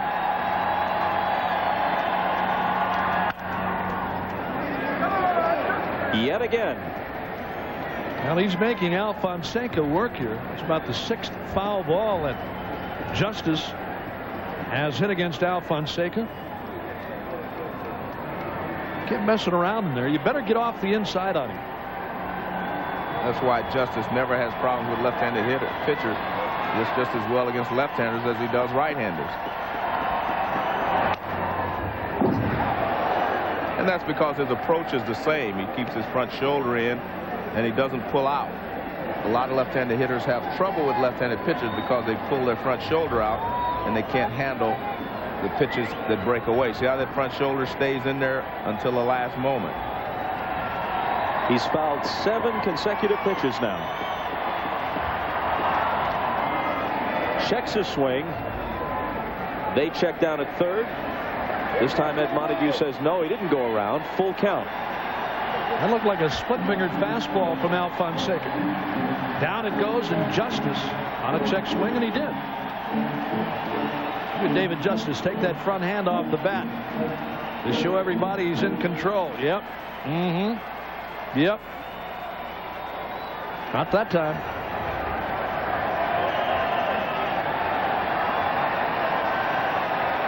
We're in the 4th. 6-1 Cleveland, trying to get even in the World Series. And finally, Alfonseca strikes him out.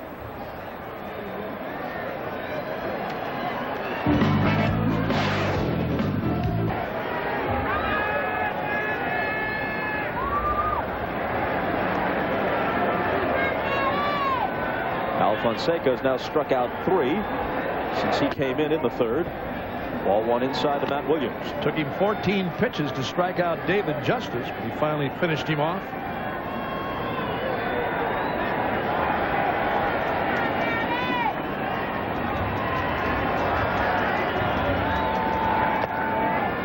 Two and on to Matt Williams, who has singled and walked from a distance. If you didn't see Matt Williams play every day, and you just looked at his stats, you jumped to the conclusion that he was a long ball threat and nothing more. But he's a Gold Glove third baseman, And although he wouldn't win any track meets, he's a very smart base runner.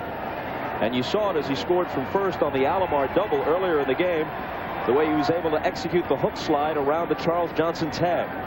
Well, he's not only a good base runner, but he's a very aggressive base runner. He will take some chances out there. 3-0. This is a situation where you know that Mike Hargrove would let him swing if he wants to get a good pitch to hit, and we'll let him go.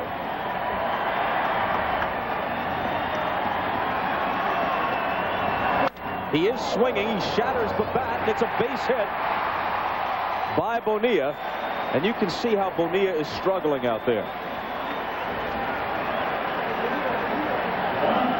Well, the surprising thing to me is that more right-handed hitters against Tony Saunders didn't hit balls his way. But see, Bonilla, I don't know if he saw the bat first coming towards him, and then because he got a late break on the ball and he wasn't able to get there in time. You know, it almost looks like these bats, because of the cold weather, are becoming brittle. Didn't look like Williams hit that ball all that bad. All of these guys, most of them, the power hitters anyway, use that bat with a very, very skinny handle. And if you don't hit it right on the meat, it has a tendency to break like that. But again, this cold weather, if it's a factor or not. Here it is. Watch this. Williams doesn't hit this ball on the meat. He hits it right off the end of the bat. And look at that barrel end fly down towards Bobby Bonilla. Right above the hands. Now the 0-1 to Alomar with Williams running, and here's a high drive but foul.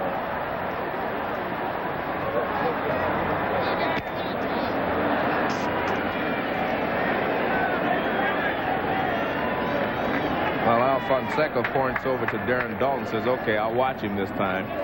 Matt got a great jump going there. He did not take, Alfonseca did not take much time to check him. Now watch Alfonseca, see, he just goes, looks at Matt Williams, then he goes to the plate, and Matt just took off.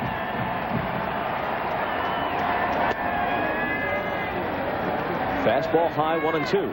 Straight steal that time by Williams. He never looked back at home plate. I mean, he lit out for second. Never took his eye off the bag or the runner. I should say the fielder covering. That would have been Renteria. Pitch fouled off. 2 balls and 2 strikes. I am amazed at the patience that these Cleveland Indians hitters have shown tonight. I mean, that pitch there, just barely off the plate with 2 strikes, and he didn't go. They have made the Marlins throw a lot of pitches in the strike zone, and they've been able to take advantage of it so far. A lot of patience. And a full count to Alomar.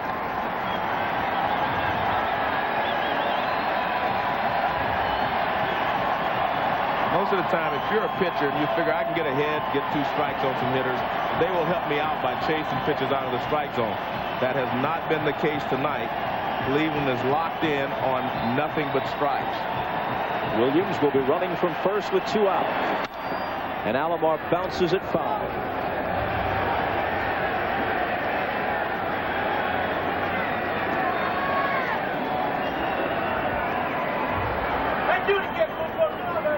Tomorrow, Leland has Livan Hernandez, the Game 1 winner, set to reprise his matchup with Oral Hershiser, who was the loser in the World Series opener.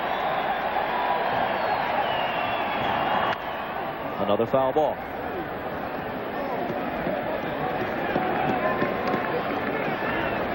Here's the way it looks. Second time around for all these matchups.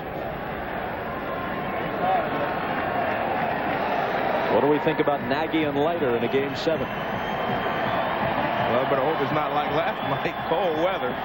17 walks. They started their path anyway. Well, it'll be warmer at least. Right.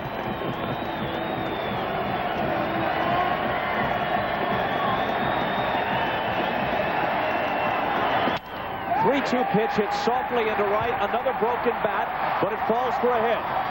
Williams to third. And Alomar is now 3 for 3. It's hard to imagine these bats breaking the way they are. And again, everything right above the hands. First on Williams, now on Alomar. Again, watch this. Again, the pitch hit off the end. It was down low and outside. Nice follow through by Alomar, but with only the handle. Watch this. There goes the runner. Pitch down low and outside, and Alomar takes it into right center. And again, the barrel end of that bat winds up out on the infield. Well, when Alomar got to first base, he told Davey Nelson, "I hit that ball good." That's what he said. Something's got to be wrong, Joe. I mean, these bats, either the cold weather is doing that. Let's listen. Good boy, Sandy. Nice going, big guy. I hit that ball good. You hit it good? Bat just cracked. You hit it on the fat part of the bat, huh? Yeah. Hey, well, I read his lips, and he said, "I hit the ball good." I knew that's what he said. And it did not look like the bat should have shattered like that. Thome takes a strike. He's 0 for 1 with a walk.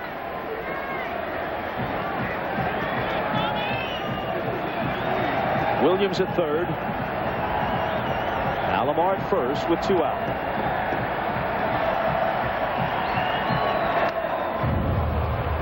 And Alfonseca gets ahead of Thome, 0-2.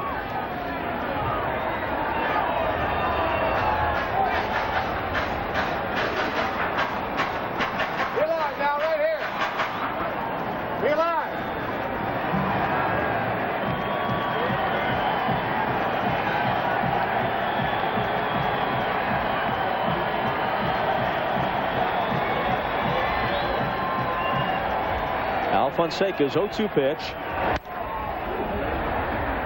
In the past, a lot of players have complained that the wood was not as good as it was, say, 4 or 5 years ago. They were running out of white ash, is what they used in the bats a lot of times.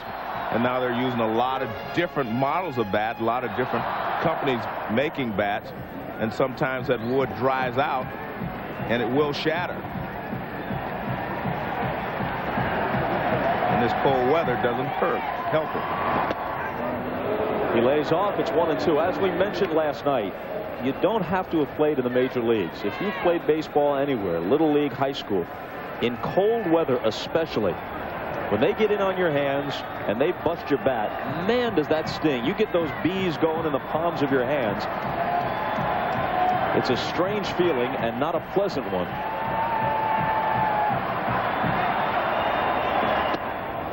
Two and two. I think it helps a little bit today, Bob, with the hitter's gloves that these guys wear, and it does take a little bit of the bite out of there.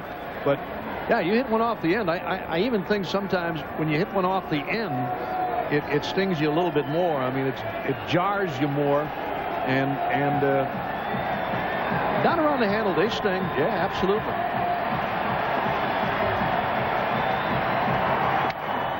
Foul back. The best hitters will tell you when you hit a ball really well, sometimes you don't even feel it. You're right. You're right. You're absolutely right. There's almost no sensation.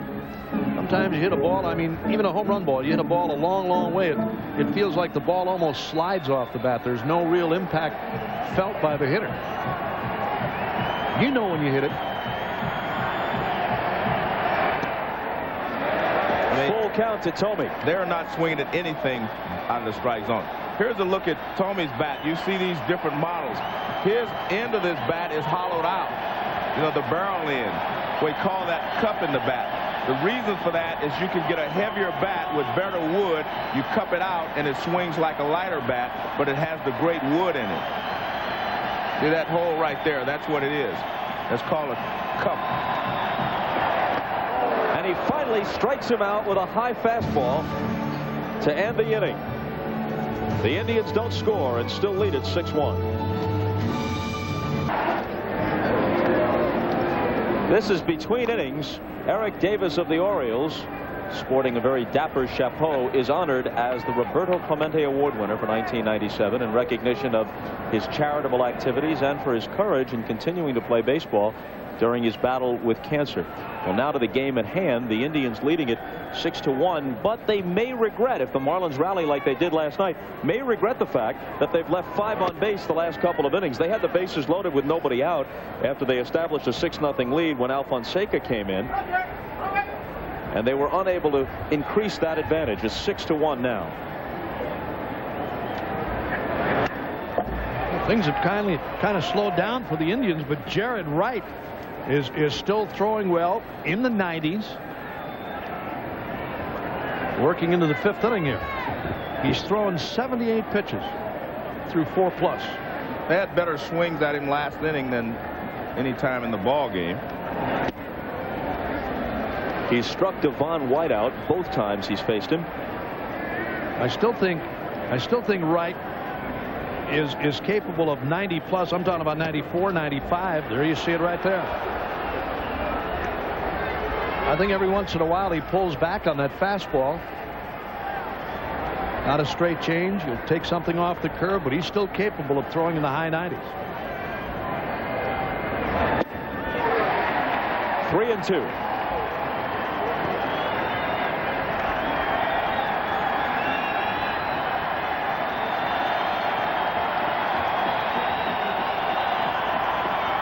And there's his 5th strikeout. And a dubious hat trick for White, who's fanned all 3 times. Here's Wright's work to Devon White. A couple of fastballs off the outside with a change. There's a fastball outside. Now a fastball right down the middle, and then he chases a high fastball with a strikeout. Ball 1 to Renteria. You can see what the Marlins are going to do. It looks like they're going to make him throw some strikes here this inning. Both hitters have gone up taking.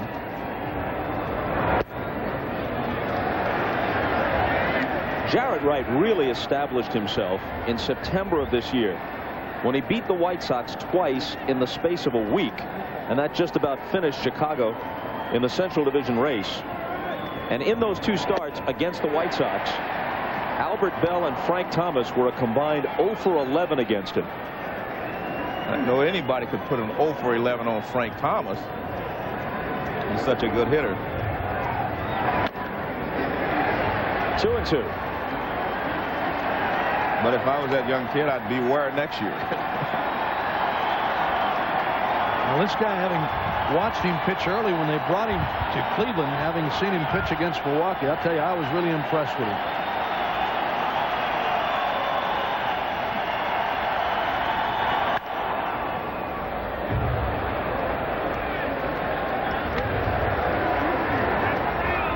Still 2-2 as Renteria slices the fastball into the seats.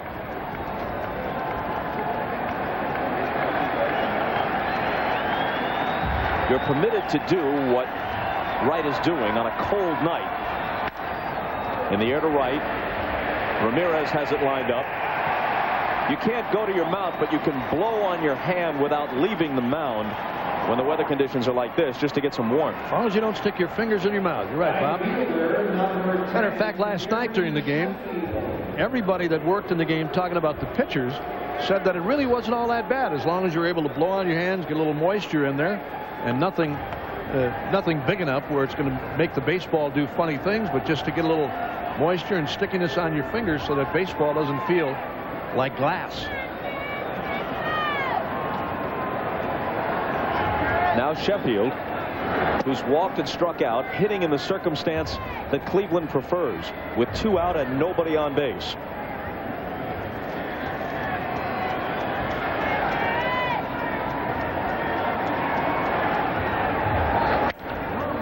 Hits it softly into center field. Sprinting back is Fernandez. He gets there. The Marlins go in order in the 5th. On to the bottom of the 5th with the Indians leading by 5. Fernandez, Grissom, and Roberts will be the hitters. Tony's 1 for 2. Had an RBI single his last time up.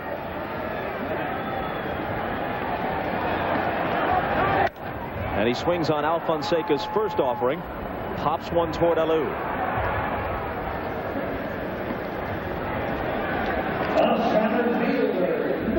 Folks, coming up for most of you after the game, it'll be your late local news and then the Tonight Show. But for those of you who want to continue with baseball coverage, Keith Olbermann and Hannah Storm have the World Series postgame show available immediately after the game on CNBC.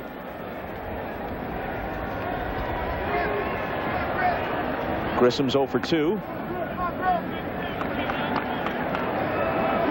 I don't know if Moisture is confused or not. He has a glove on his hand in the outfield, and he doesn't wear hitting gloves when he goes to the plate. And Grissom jolts one to left center field. Alou going back. White is also there, and at the fence, White leaps to make the catch. That's the second time Grissom has driven one to that very part of the ballpark. And Devon White with a good jump on this ball. As he got to the warning track, he knew he was in range to make the play. Here it is one more time. This pitch is upstairs, and Grissom got around at it. Driving this ball to deep left center. There's Devon White. He hits the warning track at the fence and makes the catch. The wind is definitely knocking that ball down in left center field. Bip Roberts 1 for 3, a double in between 2 strikeouts.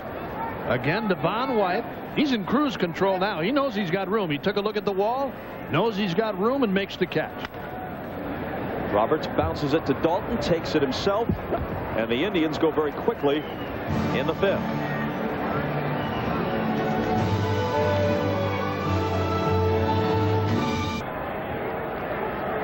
A Tribe fan with an artistic bent. He has named each of his fish. There's little more I can add. Here's Bonilla on the first pitch. He lines one to center, and Grissom will take it. Now Jared Wright working 1, 2, 3, 5th inning. Now retired the last 6.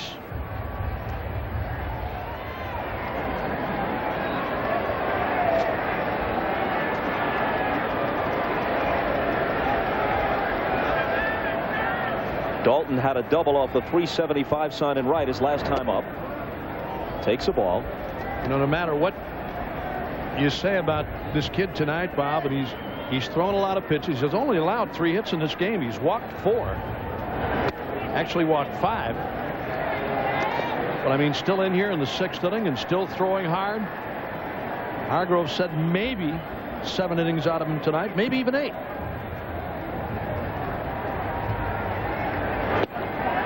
In there for a strike. Depending on what he works here in the 6th inning. He's at that century mark now.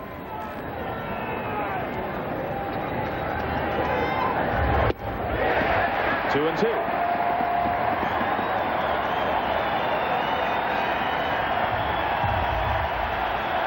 Talking about the strikeouts, 5 strikeouts, 4 walks. And a full count.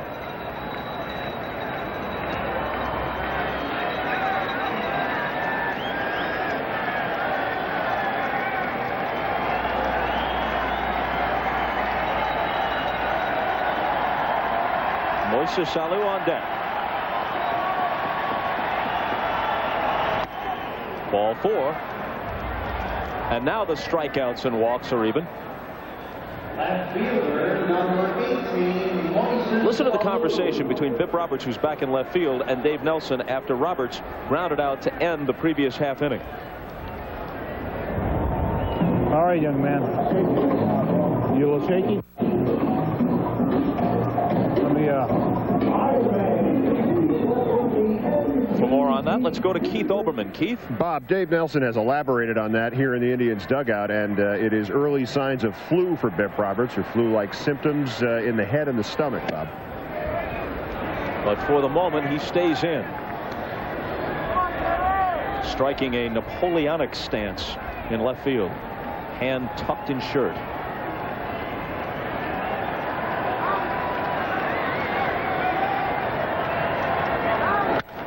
And here's a drive his way, but it may be over his head. Roberts turns and watches it leave. Moises Alou connects with a man aboard. And just like that, it's 6-3. Well, as they did last night, the Marlins, trailing by 4, came back to tie and eventually went on to win with a big 9th inning. And Alou touches them all with a home run to left. One more time. He's a good fastball hitter, and here's a fastball on the inside part of the plate Doesn't matter how hard Jared Wright throws. If he gives him a fastball where he can reach it, he can handle it. And it was interesting because Moises Alou wears a batting glove in the outfield and none to hit with. And there's the bench. They get excited because they're right back in this ball game. And with one swing of the bat, they figure they have a chance of winning again. Mike Hargrove told us tonight about big leads early in the game. He said, I hate them. I don't like them. He said it seems as though there's a bit of a letdown if you get that 3-4 run lead early in the game. He led 6-0 after 3.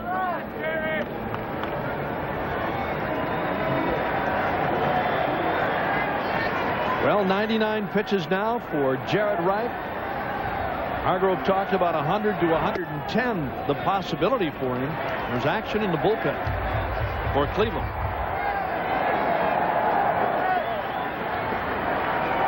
Wright's 1-0 pitch to Eisenreich is inside. You got to figure Eisenreich is not terribly uncomfortable on a night like this. He's from St. Cloud, Minnesota. Tell folks up there that it's 38 degrees. They break out the sunscreen. 3-0. How do you pitch to Eisenreich? Very disciplined hitter, hits to all fields. Saw him hit a home run last night to right. He had a base hit back in the 4th inning to left field. I asked him tonight, I said, how do you classify yourself as a hitter? He said, I'm all over the place. They pitch me away, I go that way. Basically try to hit the ball up the middle on the ground. Swings on the 3-1 pitch, slices it to left, base hit.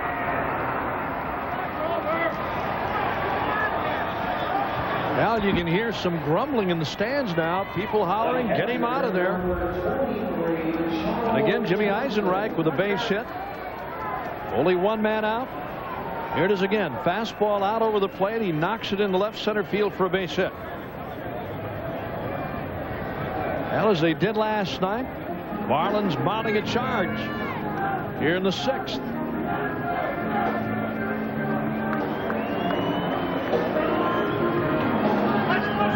Jim Leland told us, Bob, before the game today, he said when they talked about last night's game, the players on the bench, despite the fact they were down 7-3, nobody gave up last night. Everybody was fired up and charged up. Down 6-3 now.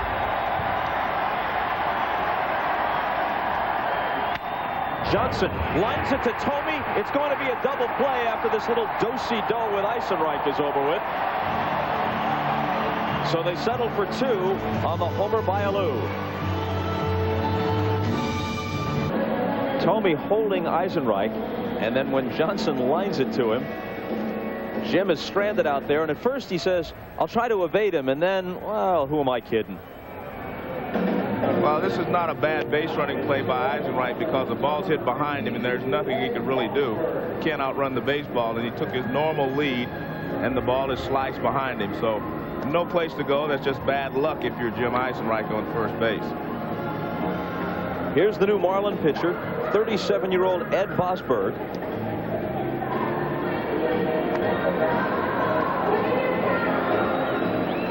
Began the year with the Texas Rangers, finished it obviously in Florida.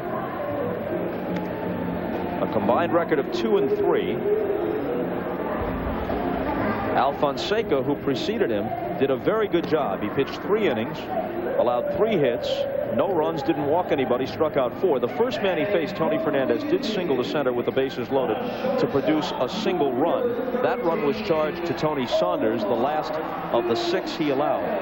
But Al Fonseca, a bit like Felix Heredia last night, comes in and keeps it reasonably in check to give his team at least a chance to stage a comeback. Well, he did a great job. I mean, just like Heredia last night, he held them in check, and now they have an opportunity with, they have 9 outs left. They still have a chance to catch up.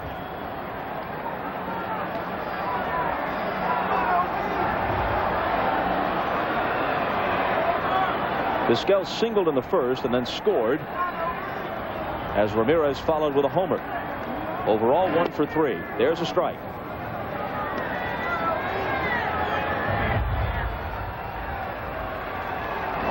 Ed Vosberg not considered a real hard throw, although that last fastball in the 90s, I gotta believe they're using a fast gun here. I don't remember Vosburgh throwing in the 90s. Base hit. Sheffield trying to cut it off. Vizquel thinking about a double. Wide turn coming back. Nice play by Gary Sheffield to cut that ball off in the gap in right center, holding Vizquel to a long single. Nice play by Sheffield. Here's again a breaking ball from Vosburgh that time, and Vizquel lines it into right center. Watch the play by Sheffield now into the gap to make the backhanded play. Here's a good throw to second to hold Vizquel. At first he took a wide turn and then wisely held. Watch this. There's the base hit to right center. Vizquel thinking double. Takes a big turn in first and whoa.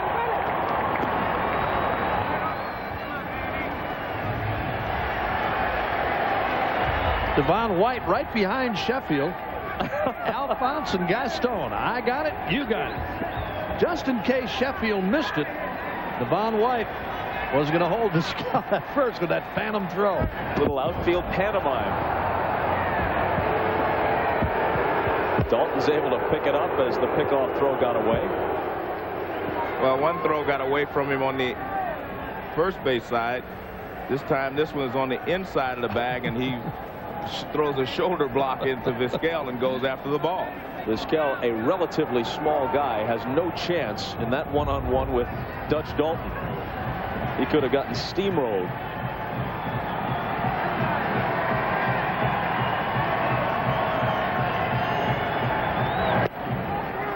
Strike one to Ramirez. He's homered, he's walked, he's grounded out.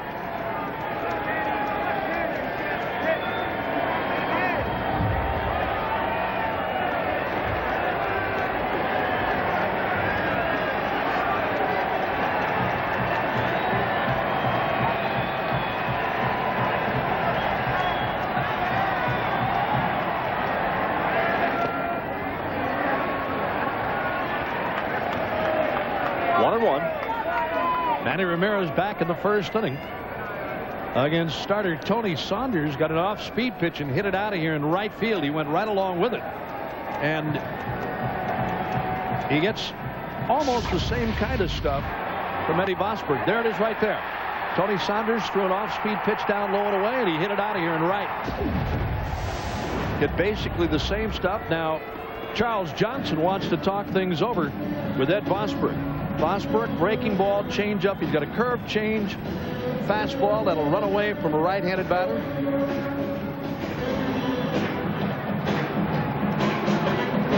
Jim Leyland, when he talked earlier about last night's game and saying the Marlins never quit, said the one thing we do is stay with a game plan. We don't get away from it. We're going to try to make a guy pitch, make him work, try and take balls to right field, left-handed batters to left field. That's what we do. That's why they stay in focus and had the ability to come back and win last night.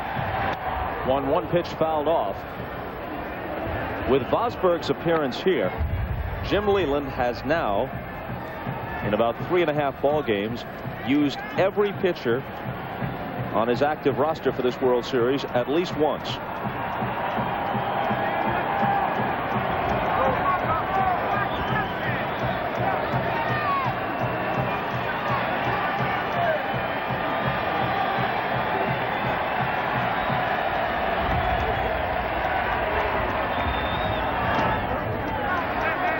Talk about a guy who's been around. Vosburgh is 37 years old, came up to the majors in 1986 with San Diego, then disappeared to the minors until 1990 when the Giants brought him up. Back to the minors again before reappearing with Oakland in 1993. In fact, part of that time he was in Italy. He pitched in Italy in 1992. Then the Rangers picked him up in 95 with them until he made his way to the Marlins.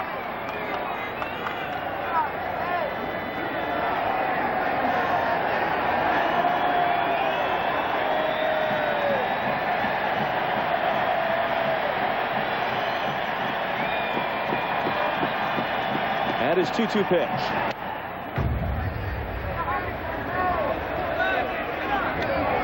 You can tell just the way that Manny Ramirez approaches the ball. He likes the ball out over the plate, likes things out away from him. He doesn't like the ball, fastballs in. Watch how he goes See his upper body, how it goes out there to get this pitch. Even though that is a very tough pitch, he was still out there to get it.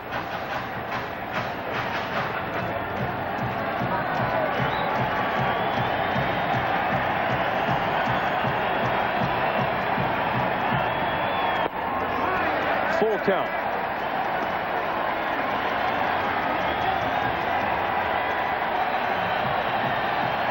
Take a look at the hitting chart on Ramirez. He pulls the ball, hits more balls to left field, but he likes the ball out over the plate. Balls out over the plate, he can still pull them if he wants to, as long as they're not on the outside corner. The Indians lead at 6-3. Vizquel at first with nobody out in the 6th.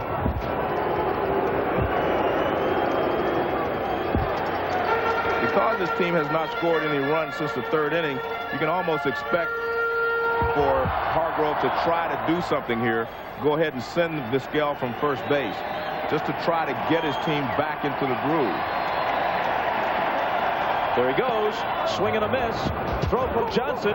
He decides to go back, and he makes it as Counsell wasn't able to hold on to the ball. Charles Johnson really upset at himself, Bob, that he threw that ball without taking a longer look at Vizquel. Vizquel only ran about 15 steps and then pulled up. Johnson fired, and this ball was tailing toward right field away from Counsell. Watch this. There's Vizquel pulling up right now.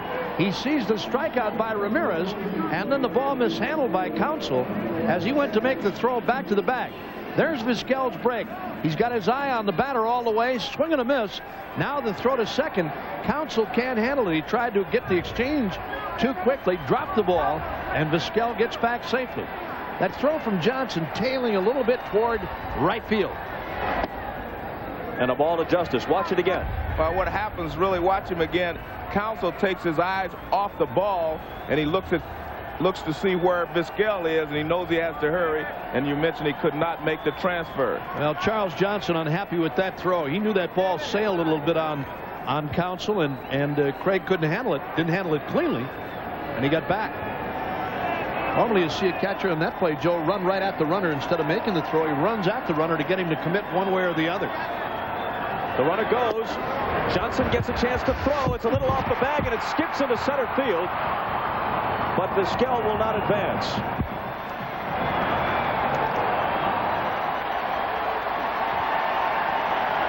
So a straight stolen base, and obviously no error because there's no advance beyond second.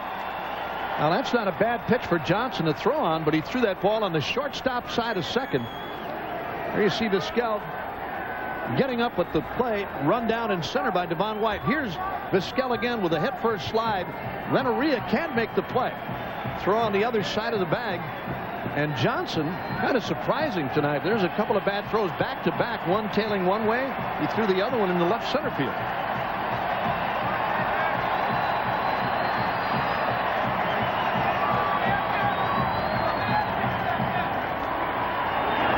And now Justice rolls one foul. Well, he's only in his 3rd year in the major leagues. He played his college ball in Florida. His home field is in South Florida.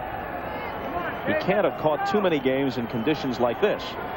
I still think Marlins fans and players alike are surprised to see back-to-back throws like that from Charles Johnson. I really do.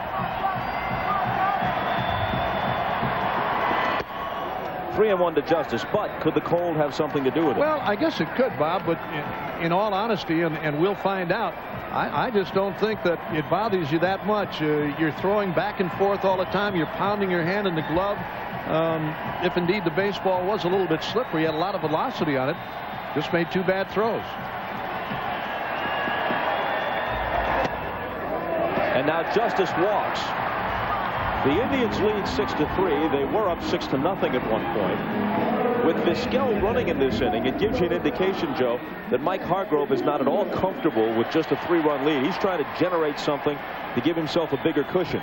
Well, it's exactly what he said. Sometimes when you get an early lead, your team kind of just goes through the motions, everyone trying to drill the ball in the gaps and trying to score runs by themselves. So what he tried to do this inning is play baseball. He's tried to move the runners on a hit and run, and he's let Vizquel go ahead and steal.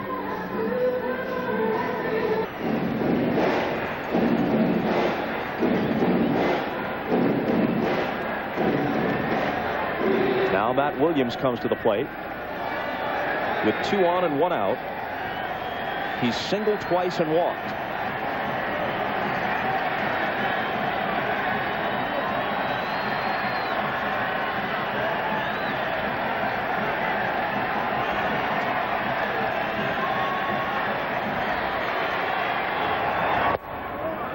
And a ball. For those of you scoring at home, and I wonder how many people still do that, just for the record, on the play where Ramirez struck out, Johnson's throw sailed and Vizquel appeared to be hung up, but Counsell couldn't make a play. That is officially no play beyond the strikeout. There's no error charge. Vizquel wound up where he had started at first base. Foul to the seats. And Devon White saved an error on the overthrow, or the bad throw to second by Johnson. And he backed up that play in center and held Vizquel at second base after the steal. Anytime that catcher makes a throw or that runner runs from first on a steal attempt or a hit and run play, whatever it may be, in the particular case, that center fielder has got to be on the move, backing up the play in case there's a throw. And a bat throw.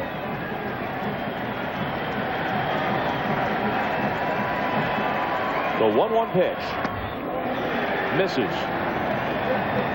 I remember as a kid listening to a game, I'd hear Red Barber or Mel Allen say, "For those of you scoring at home," and I always felt like I was a slacker. I mean, I thought I was a pretty good fan, but seldom was I really scoring at home. You're not jumping in here, you're not helping me at all. Huh? That play there, I was 8 years old. Inside 3-1. And you still are.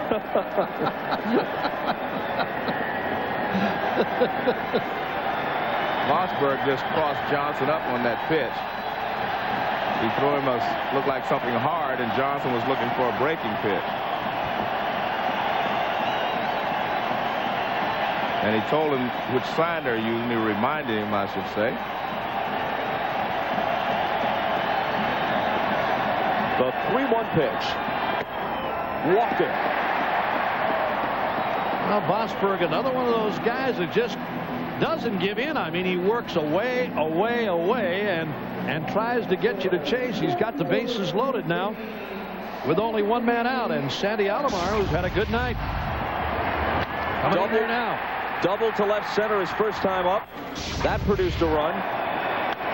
Then an RBI single the other way in the third. And a 2-out single in the fourth. A broken bat job that time.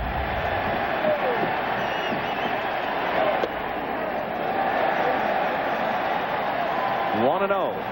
I don't think we can say enough about these Indians hitters tonight and their patience. No one is swinging at bad pitches. Matt Williams took ball 4 there. Alomar takes a pitch just off the plate. No one's overly aggressive in swinging at pitches out of the zone. 2 balls and no strikes with the bases loaded and 1 out. And if you're just tuning in, yes, that's snow. Well, earlier tonight, it really snowed heavily here in Cleveland. Nothing that really stayed on the ground, but batting practice had to be stopped for a little while. Both clubs did hit tonight, despite the fact that it was very cold. It snowed very hard earlier, and then things backed off. But it's been on and off all through the game. Little showers of snow here and there. 2-0 pitch. Rifled down to Bonilla, who makes a fine play. Steps on third. Throws to Dalton, who can't handle it.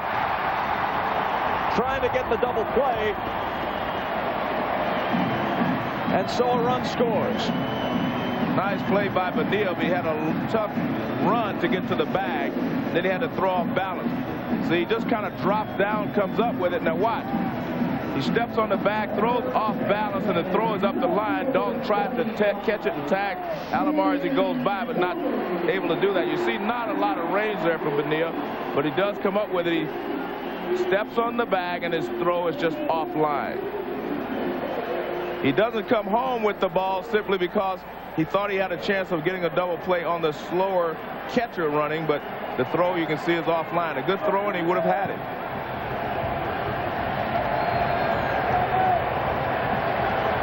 So Vizquel scores to make it 7-3. Now Tomey hits one to left. Alou has it lined up. A run for Cleveland in their half of the 6th, making it 7-3. Does that sound familiar? By Courier and Ives through the snowflakes. Tomey lines one to left.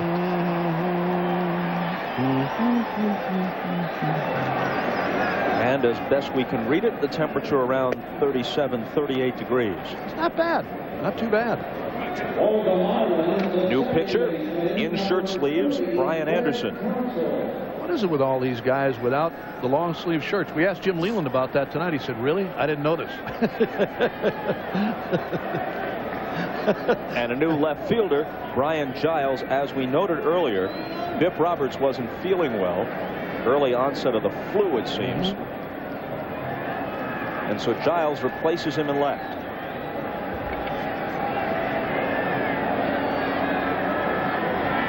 Craig Counsell leads off in the Marlins 7th and takes a strike on the inside edge.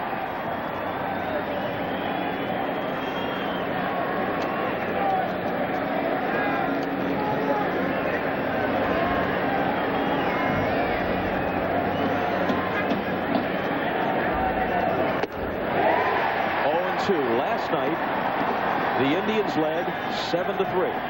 That's the score now. Eventually, the Marlins prevailed 14-11. It was tied at 7 going to the 9th. Florida scored 7 times, and then Cleveland came back with 4 in the bottom half. Hop towards short. This guy. Saw Mike Hargrove after Anderson got to 2 strikes on Counsell. Read the lips of Mike Hargrove. Said, come on, B. That's what he said. Told us earlier, we talked about it, the fact that he doesn't like big leads early in the game. Got that 4-run lead again tonight. 1 down here in the 7th.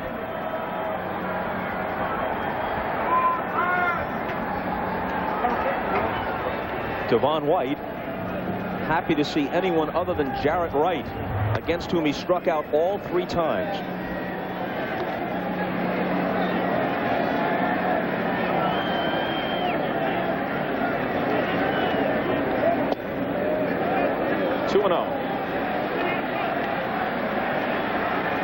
So Wright worked 6 innings, gave up 3 runs on 5 hits, leaves leading 7-3.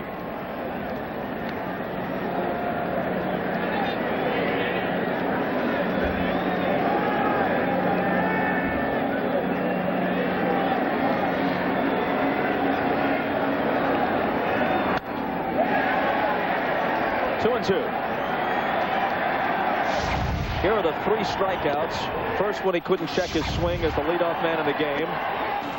Then he goes after the pitch on the outside edge, doesn't get it. Then he can't catch up with high heat.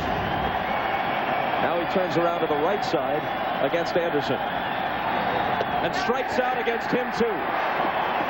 Wow, beautiful change of pace that time from Anderson. Look once again, the sequence off the outside corner. There's a fastball. Swinging a foul. Fouls again. There's the off-speed pitch. A change of pace down low and away. Struck him out for the 4th time tonight. And Devon is really having problems with the off-speed pitches from both sides of the plate. 3 times by Jarrett. And now Anderson.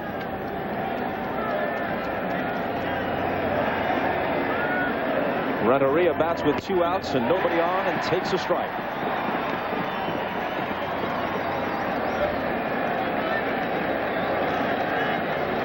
In case you're wondering, 4 strikeouts in a World Series game is not a record. Liner to center. Grissom for the catch. And the Marlins are retired in order in the 7th. The captain of the Goodyear Blimp Spirit of Akron is John Moran, a veteran over 20,000 flight hours. Probably very few of them as cold as this. You were talking a moment ago about 4 strikeouts not being a World Series record. What is it? Well, Devon White has fanned all 4 times tonight. He's one off the record of 5 by Yankee pitcher George Pipgrass against the Cubs in 1932. Fernandez faces Vosberg. Swings and misses. That information courtesy of Elliott Carroll, working with Jeff Sleet in the booth. Thanks to stage manager Tom McDermott for his fine work during this postseason.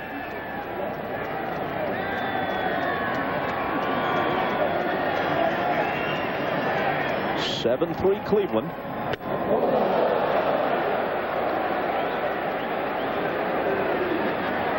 Well, Vosberg throws one up and in on Fernandez. Fernandez went out and swung at the curveball, so he comes back inside with a fastball.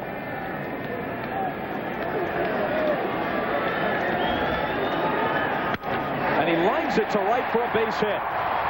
Sheffield toward the line. Fernandez a wide turn, but he's content with a single. Although Tony Fernandez pennant-winning home run off Armando Benitez of the Orioles was hit left-handed, he's done much of his damage this year from the right side. He hit around 400 right-handed during the regular season and over 400 from the right side in the playoffs.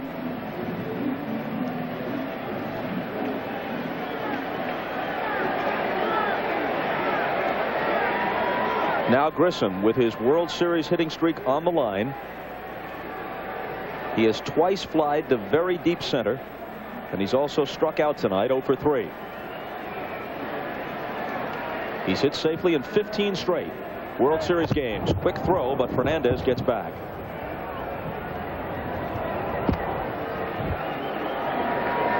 Tony Fernandez has proven that he can be a very valuable player on a ball club, although he would love to still play shortstop. I don't think he is capable of playing shortstop on an everyday basis on a pennant-winning team anymore, but he's such a good player that he can play second base, he can play third base, he can play an occasional shortstop and still do a great job. Chopped off the plate. Bonilla comes in. He'll have to make a quick throw, and he got him.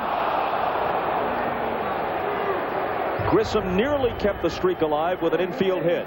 Only the strong arm of Bobby Bonilla stops Grissom here in the 7th inning. Bounces that one right off home plate. Bonilla with the charge. There's the grab, and now he really fires to Dalton, and they got him. Just got him. Watch this, right off home plate. Big bouncer. Bonilla the charge. Grissom busting down the line. They throw him out by a half a step. So Marquise is 0 for 4.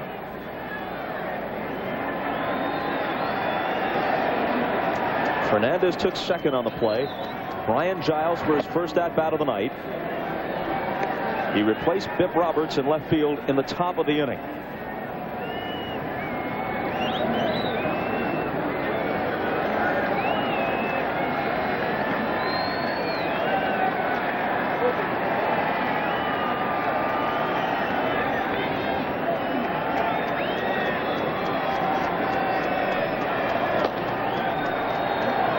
Jay Powell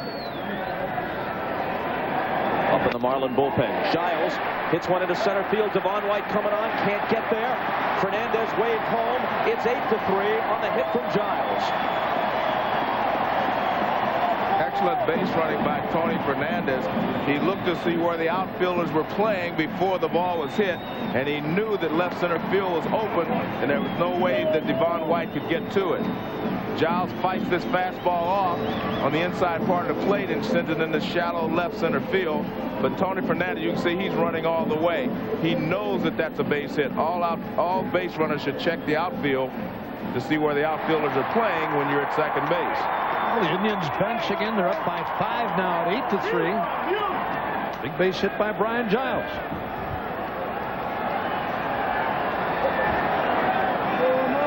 Bringing up Vizquel.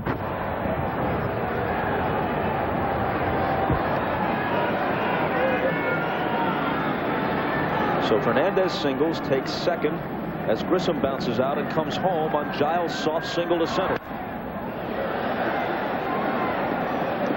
8 runs on 13 hits and no errors for Cleveland. 3 runs, 5 hits, 2 errors for the Marlins.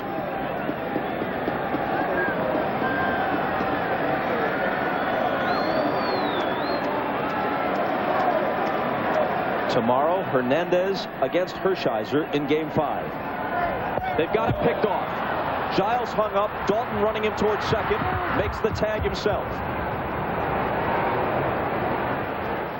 Good play by Darren Dalton here as he ran Giles towards second. He kept faking. He kept faking as if to make a throw.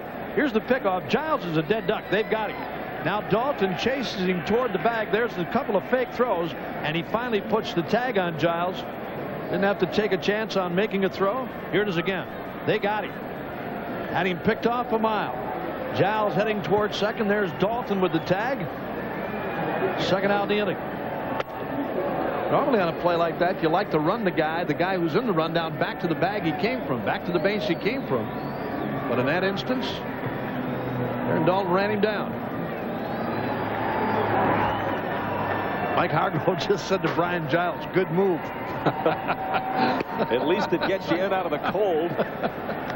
Good move, huh?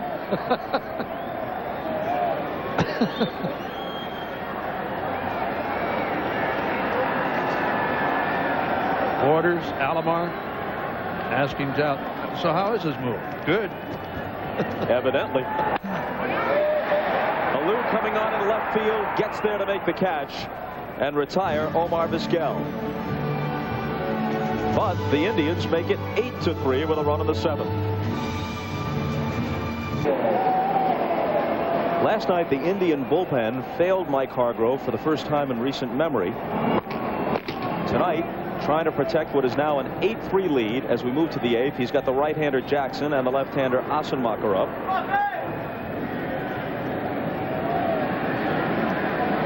You see how effective they were through the first 13 games of the postseason, but last night, not exactly what Mike Hargrove had in mind.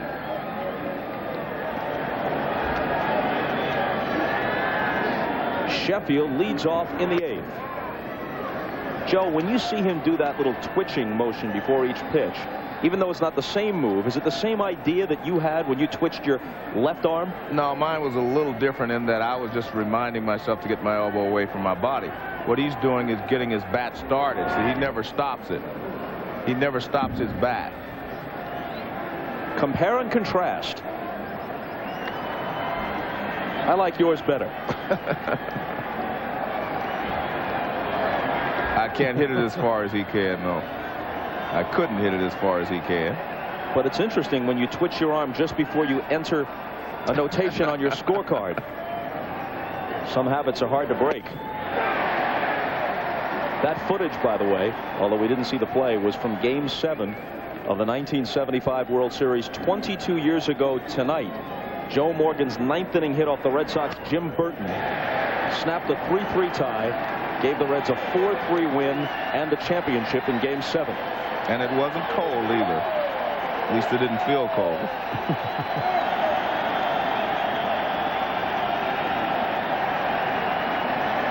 Well, it's cold, and it feels cold here. And it's snowing. And the 2-2 to Sheffield. Tomorrow's supposed to warm up. Actually, they say in the 50s tomorrow, with a slight chance of some precipitation, but nothing major. Should be all right tomorrow. Good, because I understand had this continued, they had planned to replace the 7th inning stretch with the 7th inning Iditarod. Plenty good.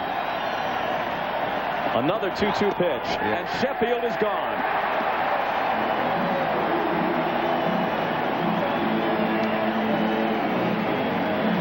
Another reminder after the game, for most of the country, it's the late local news, then the Tonight Show with Jay Leno.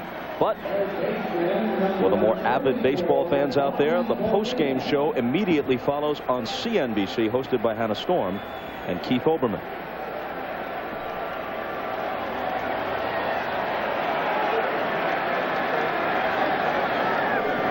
Anderson to Bonilla, fouls it back for strike 1.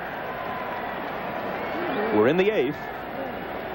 Cleveland leads it 8-3, trying to put a Game 3 disaster behind them and square the series at 2 games apiece.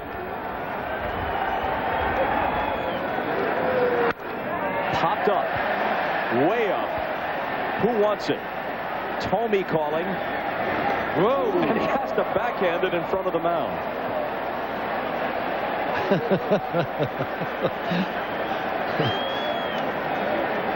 Jim Thome just said, I called it. I called it. I called it all the way. Williams was coming from third. This is a towering fly ball off the bat of Bobby Bonilla, fighting the snow. Thome said, I made the call. I called it. Made the backhanded catch with Williams right alongside of him. Another one out of play. Yeah, but usually on those high pop-ups on the infield, you let the Gold Glover take it. And Williams won another Gold Glove. Look at Jim Thome. Piece of cake. Hit hard through the middle. A 2-out single for Darren Daulton, who's now 2 for 3 with a walk tonight.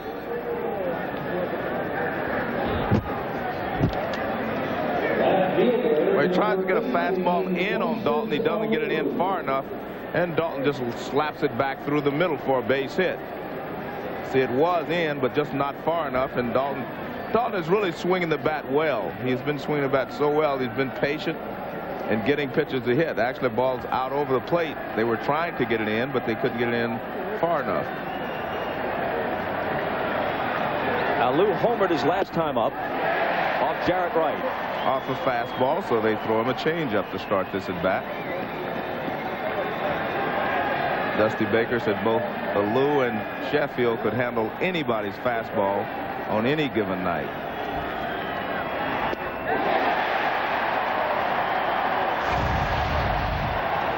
Here's this home run, fastball in, and he drills it over the left field wall. That's against the wind, and he still got enough of it to get it out of here. But he's really swung poorly at these changeups that they've been throwing in the last couple of days. Anderson ahead of him 0-2. He reaches for it, pops it wide of first. Thome leaning in and making the play.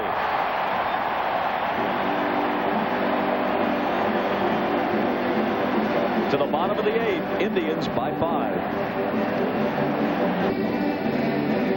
With the temperatures in the 30s at Jacobs Field and snow falling from time to time, here's one way to handle those conditions. You can get into shirt sleeves in the Stadium Club.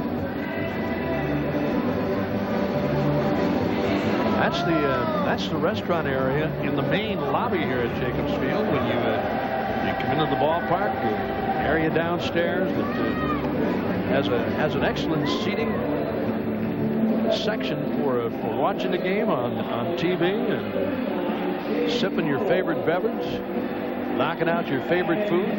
Nobody's cold in this house. Oh, really? Jay Powell, who facially resembles the closer Rob Nen just a bit, comes in to work the bottom of the 8th.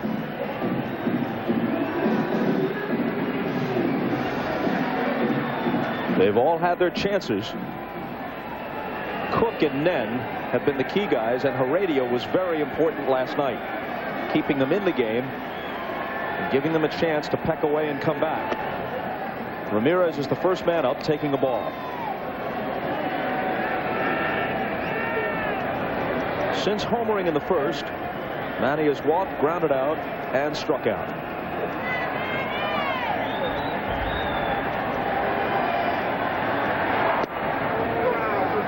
One and one to him. Powell has a very good fastball, and that's what he features most of the time, fastball, the slider, but his fastball can be overpowering because he has good movement on it.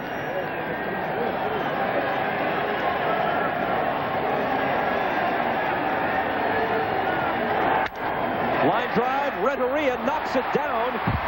Does he have time to make a play? Yes, he does. Well, that is not the conventional way to make that play. You wonder whether he had enough viewing room beneath the mask he's wearing. Ordinarily, when you see a guy outfitted like that, your first response is just to raise your hands and give him the key to the safe. That's right. He jumps for this ball. He jumped for this ball, a sinking semi-liner off the bat of Ramirez, and luckily enough picked it up and threw him out. But hey, you can have all the cash, just don't shoot anybody. I guarantee under that mask, he's laughing.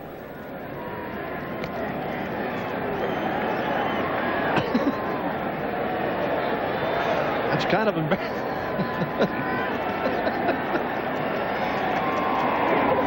That happens a lot of times. I mean, it happens to infielders.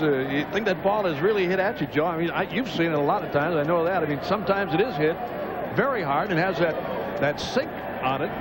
Those guys jump up in the air and it hits them in the chest. 3-0 now to David Justice.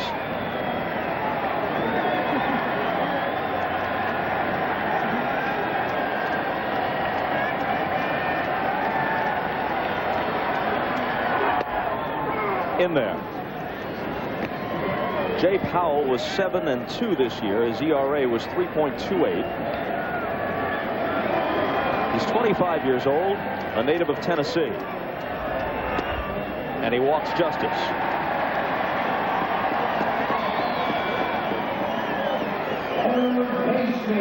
We know for sure we're playing tomorrow night at 8 o'clock Eastern Time.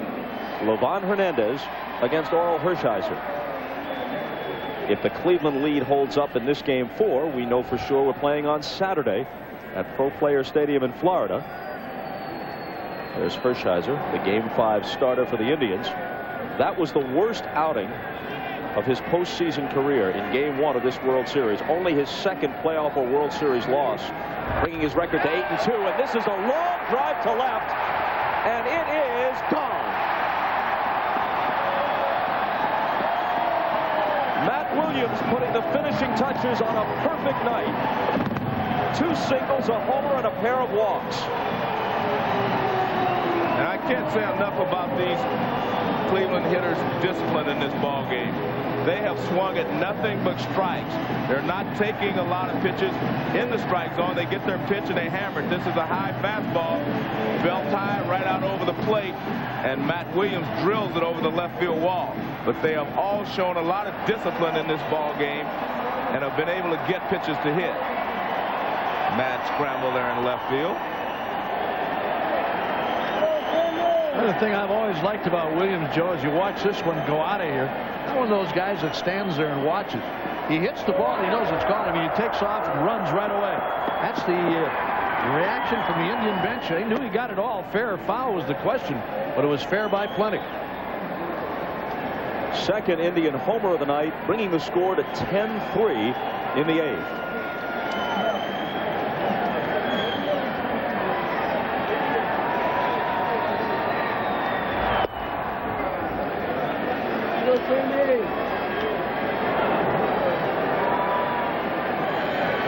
A lot of runs being scored in the last couple of games here at the Jake. 38 of them combined, 14-11 last night. Now 10-3. 14 hits for the Indians, 3 runs on 6 hits for Florida. Somebody just asked Williams, did you get it all? He shook his head no. But I got enough of it, buddy. Hershiser and Giles.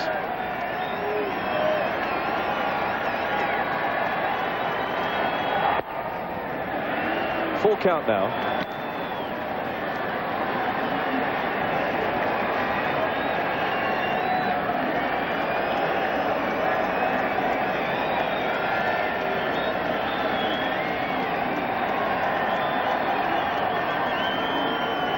Amazing thing about this series, the Indians scored 21 runs and are probably lucky to get a split. Happy with a split thus far. Bouncing ball knocked down by Powell. He recovers to retire Alomar. So Sandy is 3 for 5 on the night. Figure 21 runs would get you a couple of wins. It did. 14-11 last night, 10-3 tonight.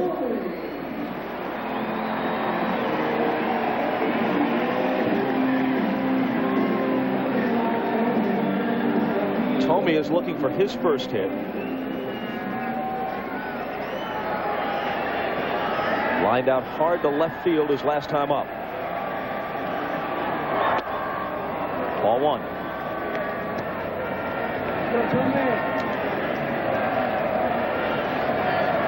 Well, the Marlins got back to within 6-3 in the top of the 6th after the 2-run homer by Moises Alou. But the Indians got 1 in the 6th, 1 in the 7th, 2 more on the Williams homer here in the 8th to build it back to 10-3.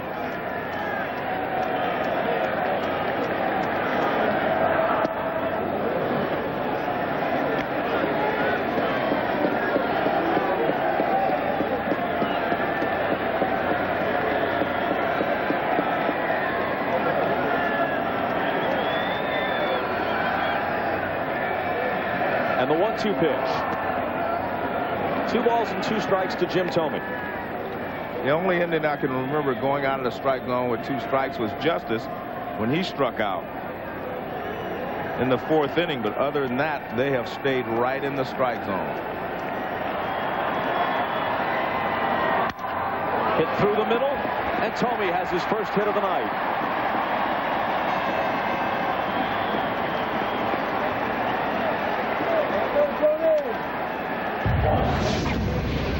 Here's a look at some of Thome's adventures in the top half of this inning.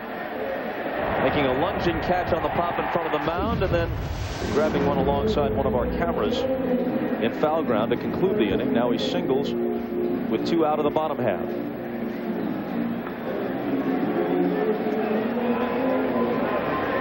Now Marquise Grissom is on deck, making this a somewhat important at-bat for Tony Fernandez. If, with 2 outs, Fernandez can reach and prolong the inning, Grissom would have a chance to extend his World Series hitting streak. That's ball 1. When you have a hitting streak and you're going to a ball game, you say, well, I want to make sure I get 4 good at-bats. He's had 4 at-bats, but obviously he's hoping to get 1 more. But he has had 4 at-bats in this game. By that I mean you don't want to walk twice and go 0 for 2. He is 0 for 4. So he's had his opportunities. Twice hit the ball to deep center. Each time Devon White caught it at the wall. His last time up, he almost had an infield hit thrown out on a good play by Bobby Bonilla at 3rd. So he's come close. Fernandez hits the 2-0 pitch, but Renteria stops it and gets the force at second base. Typical fine play by Renteria, and Grissom doesn't get another chance. As we go to the 9th at Jacobs Field, one of 2 original Marlins left on this roster in this, the 5th year of their existence. Alex Arias will pinch hit for the DH Jim Eisenreich. Brian Anderson, in his 3rd inning of work, falls behind 2-0. The other original Marlin is Jeff Conine, right-handed hitting first baseman. There's Jeff.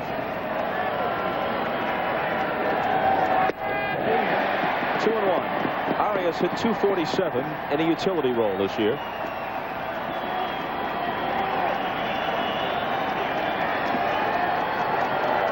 Eisenreich was 2 for 2 with a walk while he was in there.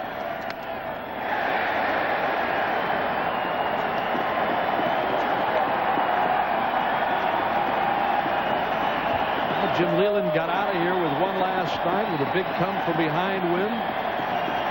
And tonight, the Indians, after losing the opener in Florida, coming back to take game 2. And back here in the 2nd game in this series. Well, the one thing the Indians have done all year is when they've had a poor game, they've always been able to bounce back. When I talked to Hargrove, he said that, you know, that's one trait of this ball club that he really admires, and it's the fact that when they play a poor game, they put it behind them and start all over the next day.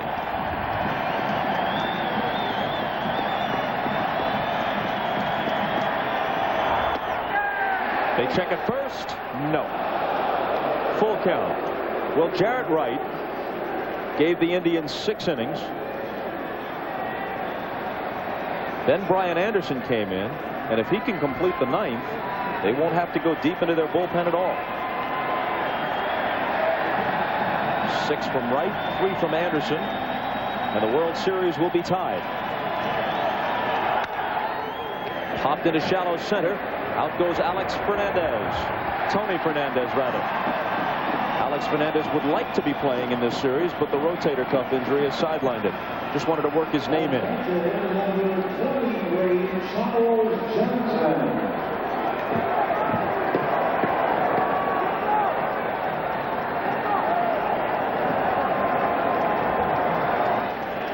Alex Arias, meanwhile, is retired.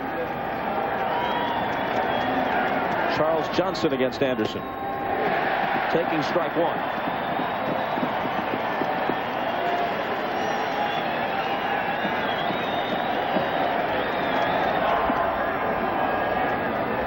So Marquise Grissom, patrolling center field now for the Indians in the ninth, has apparently been stopped at 15 consecutive games with a base hit in the World Series, too shy of Hank Bauer's all-time record.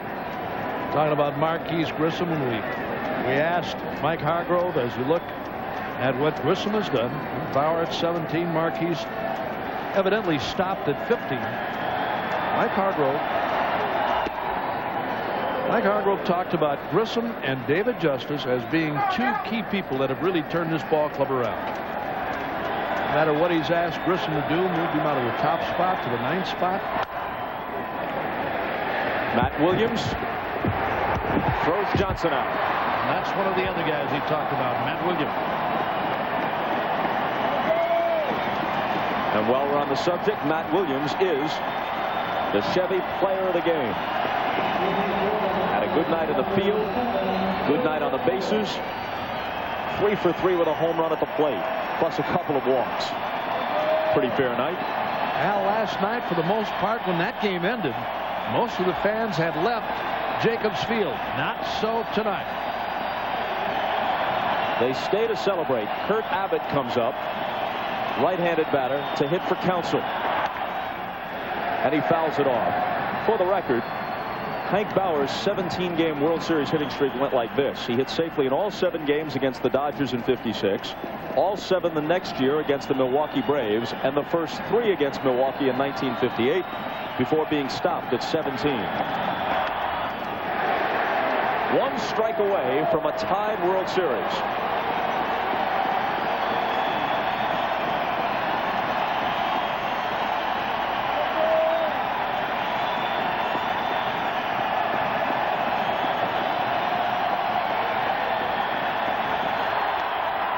Check swing roller, Anderson. It's down to a best 2 out of 3.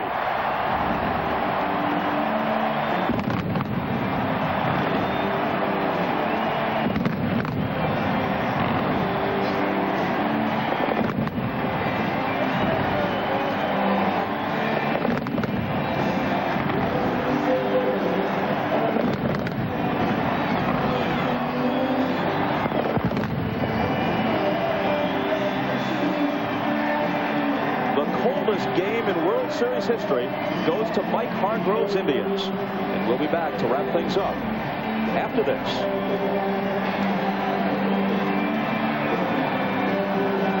Williams was the player of the game. Let's listen as first base coach Dave Nelson reacts as Williams connects for an 8th inning home run.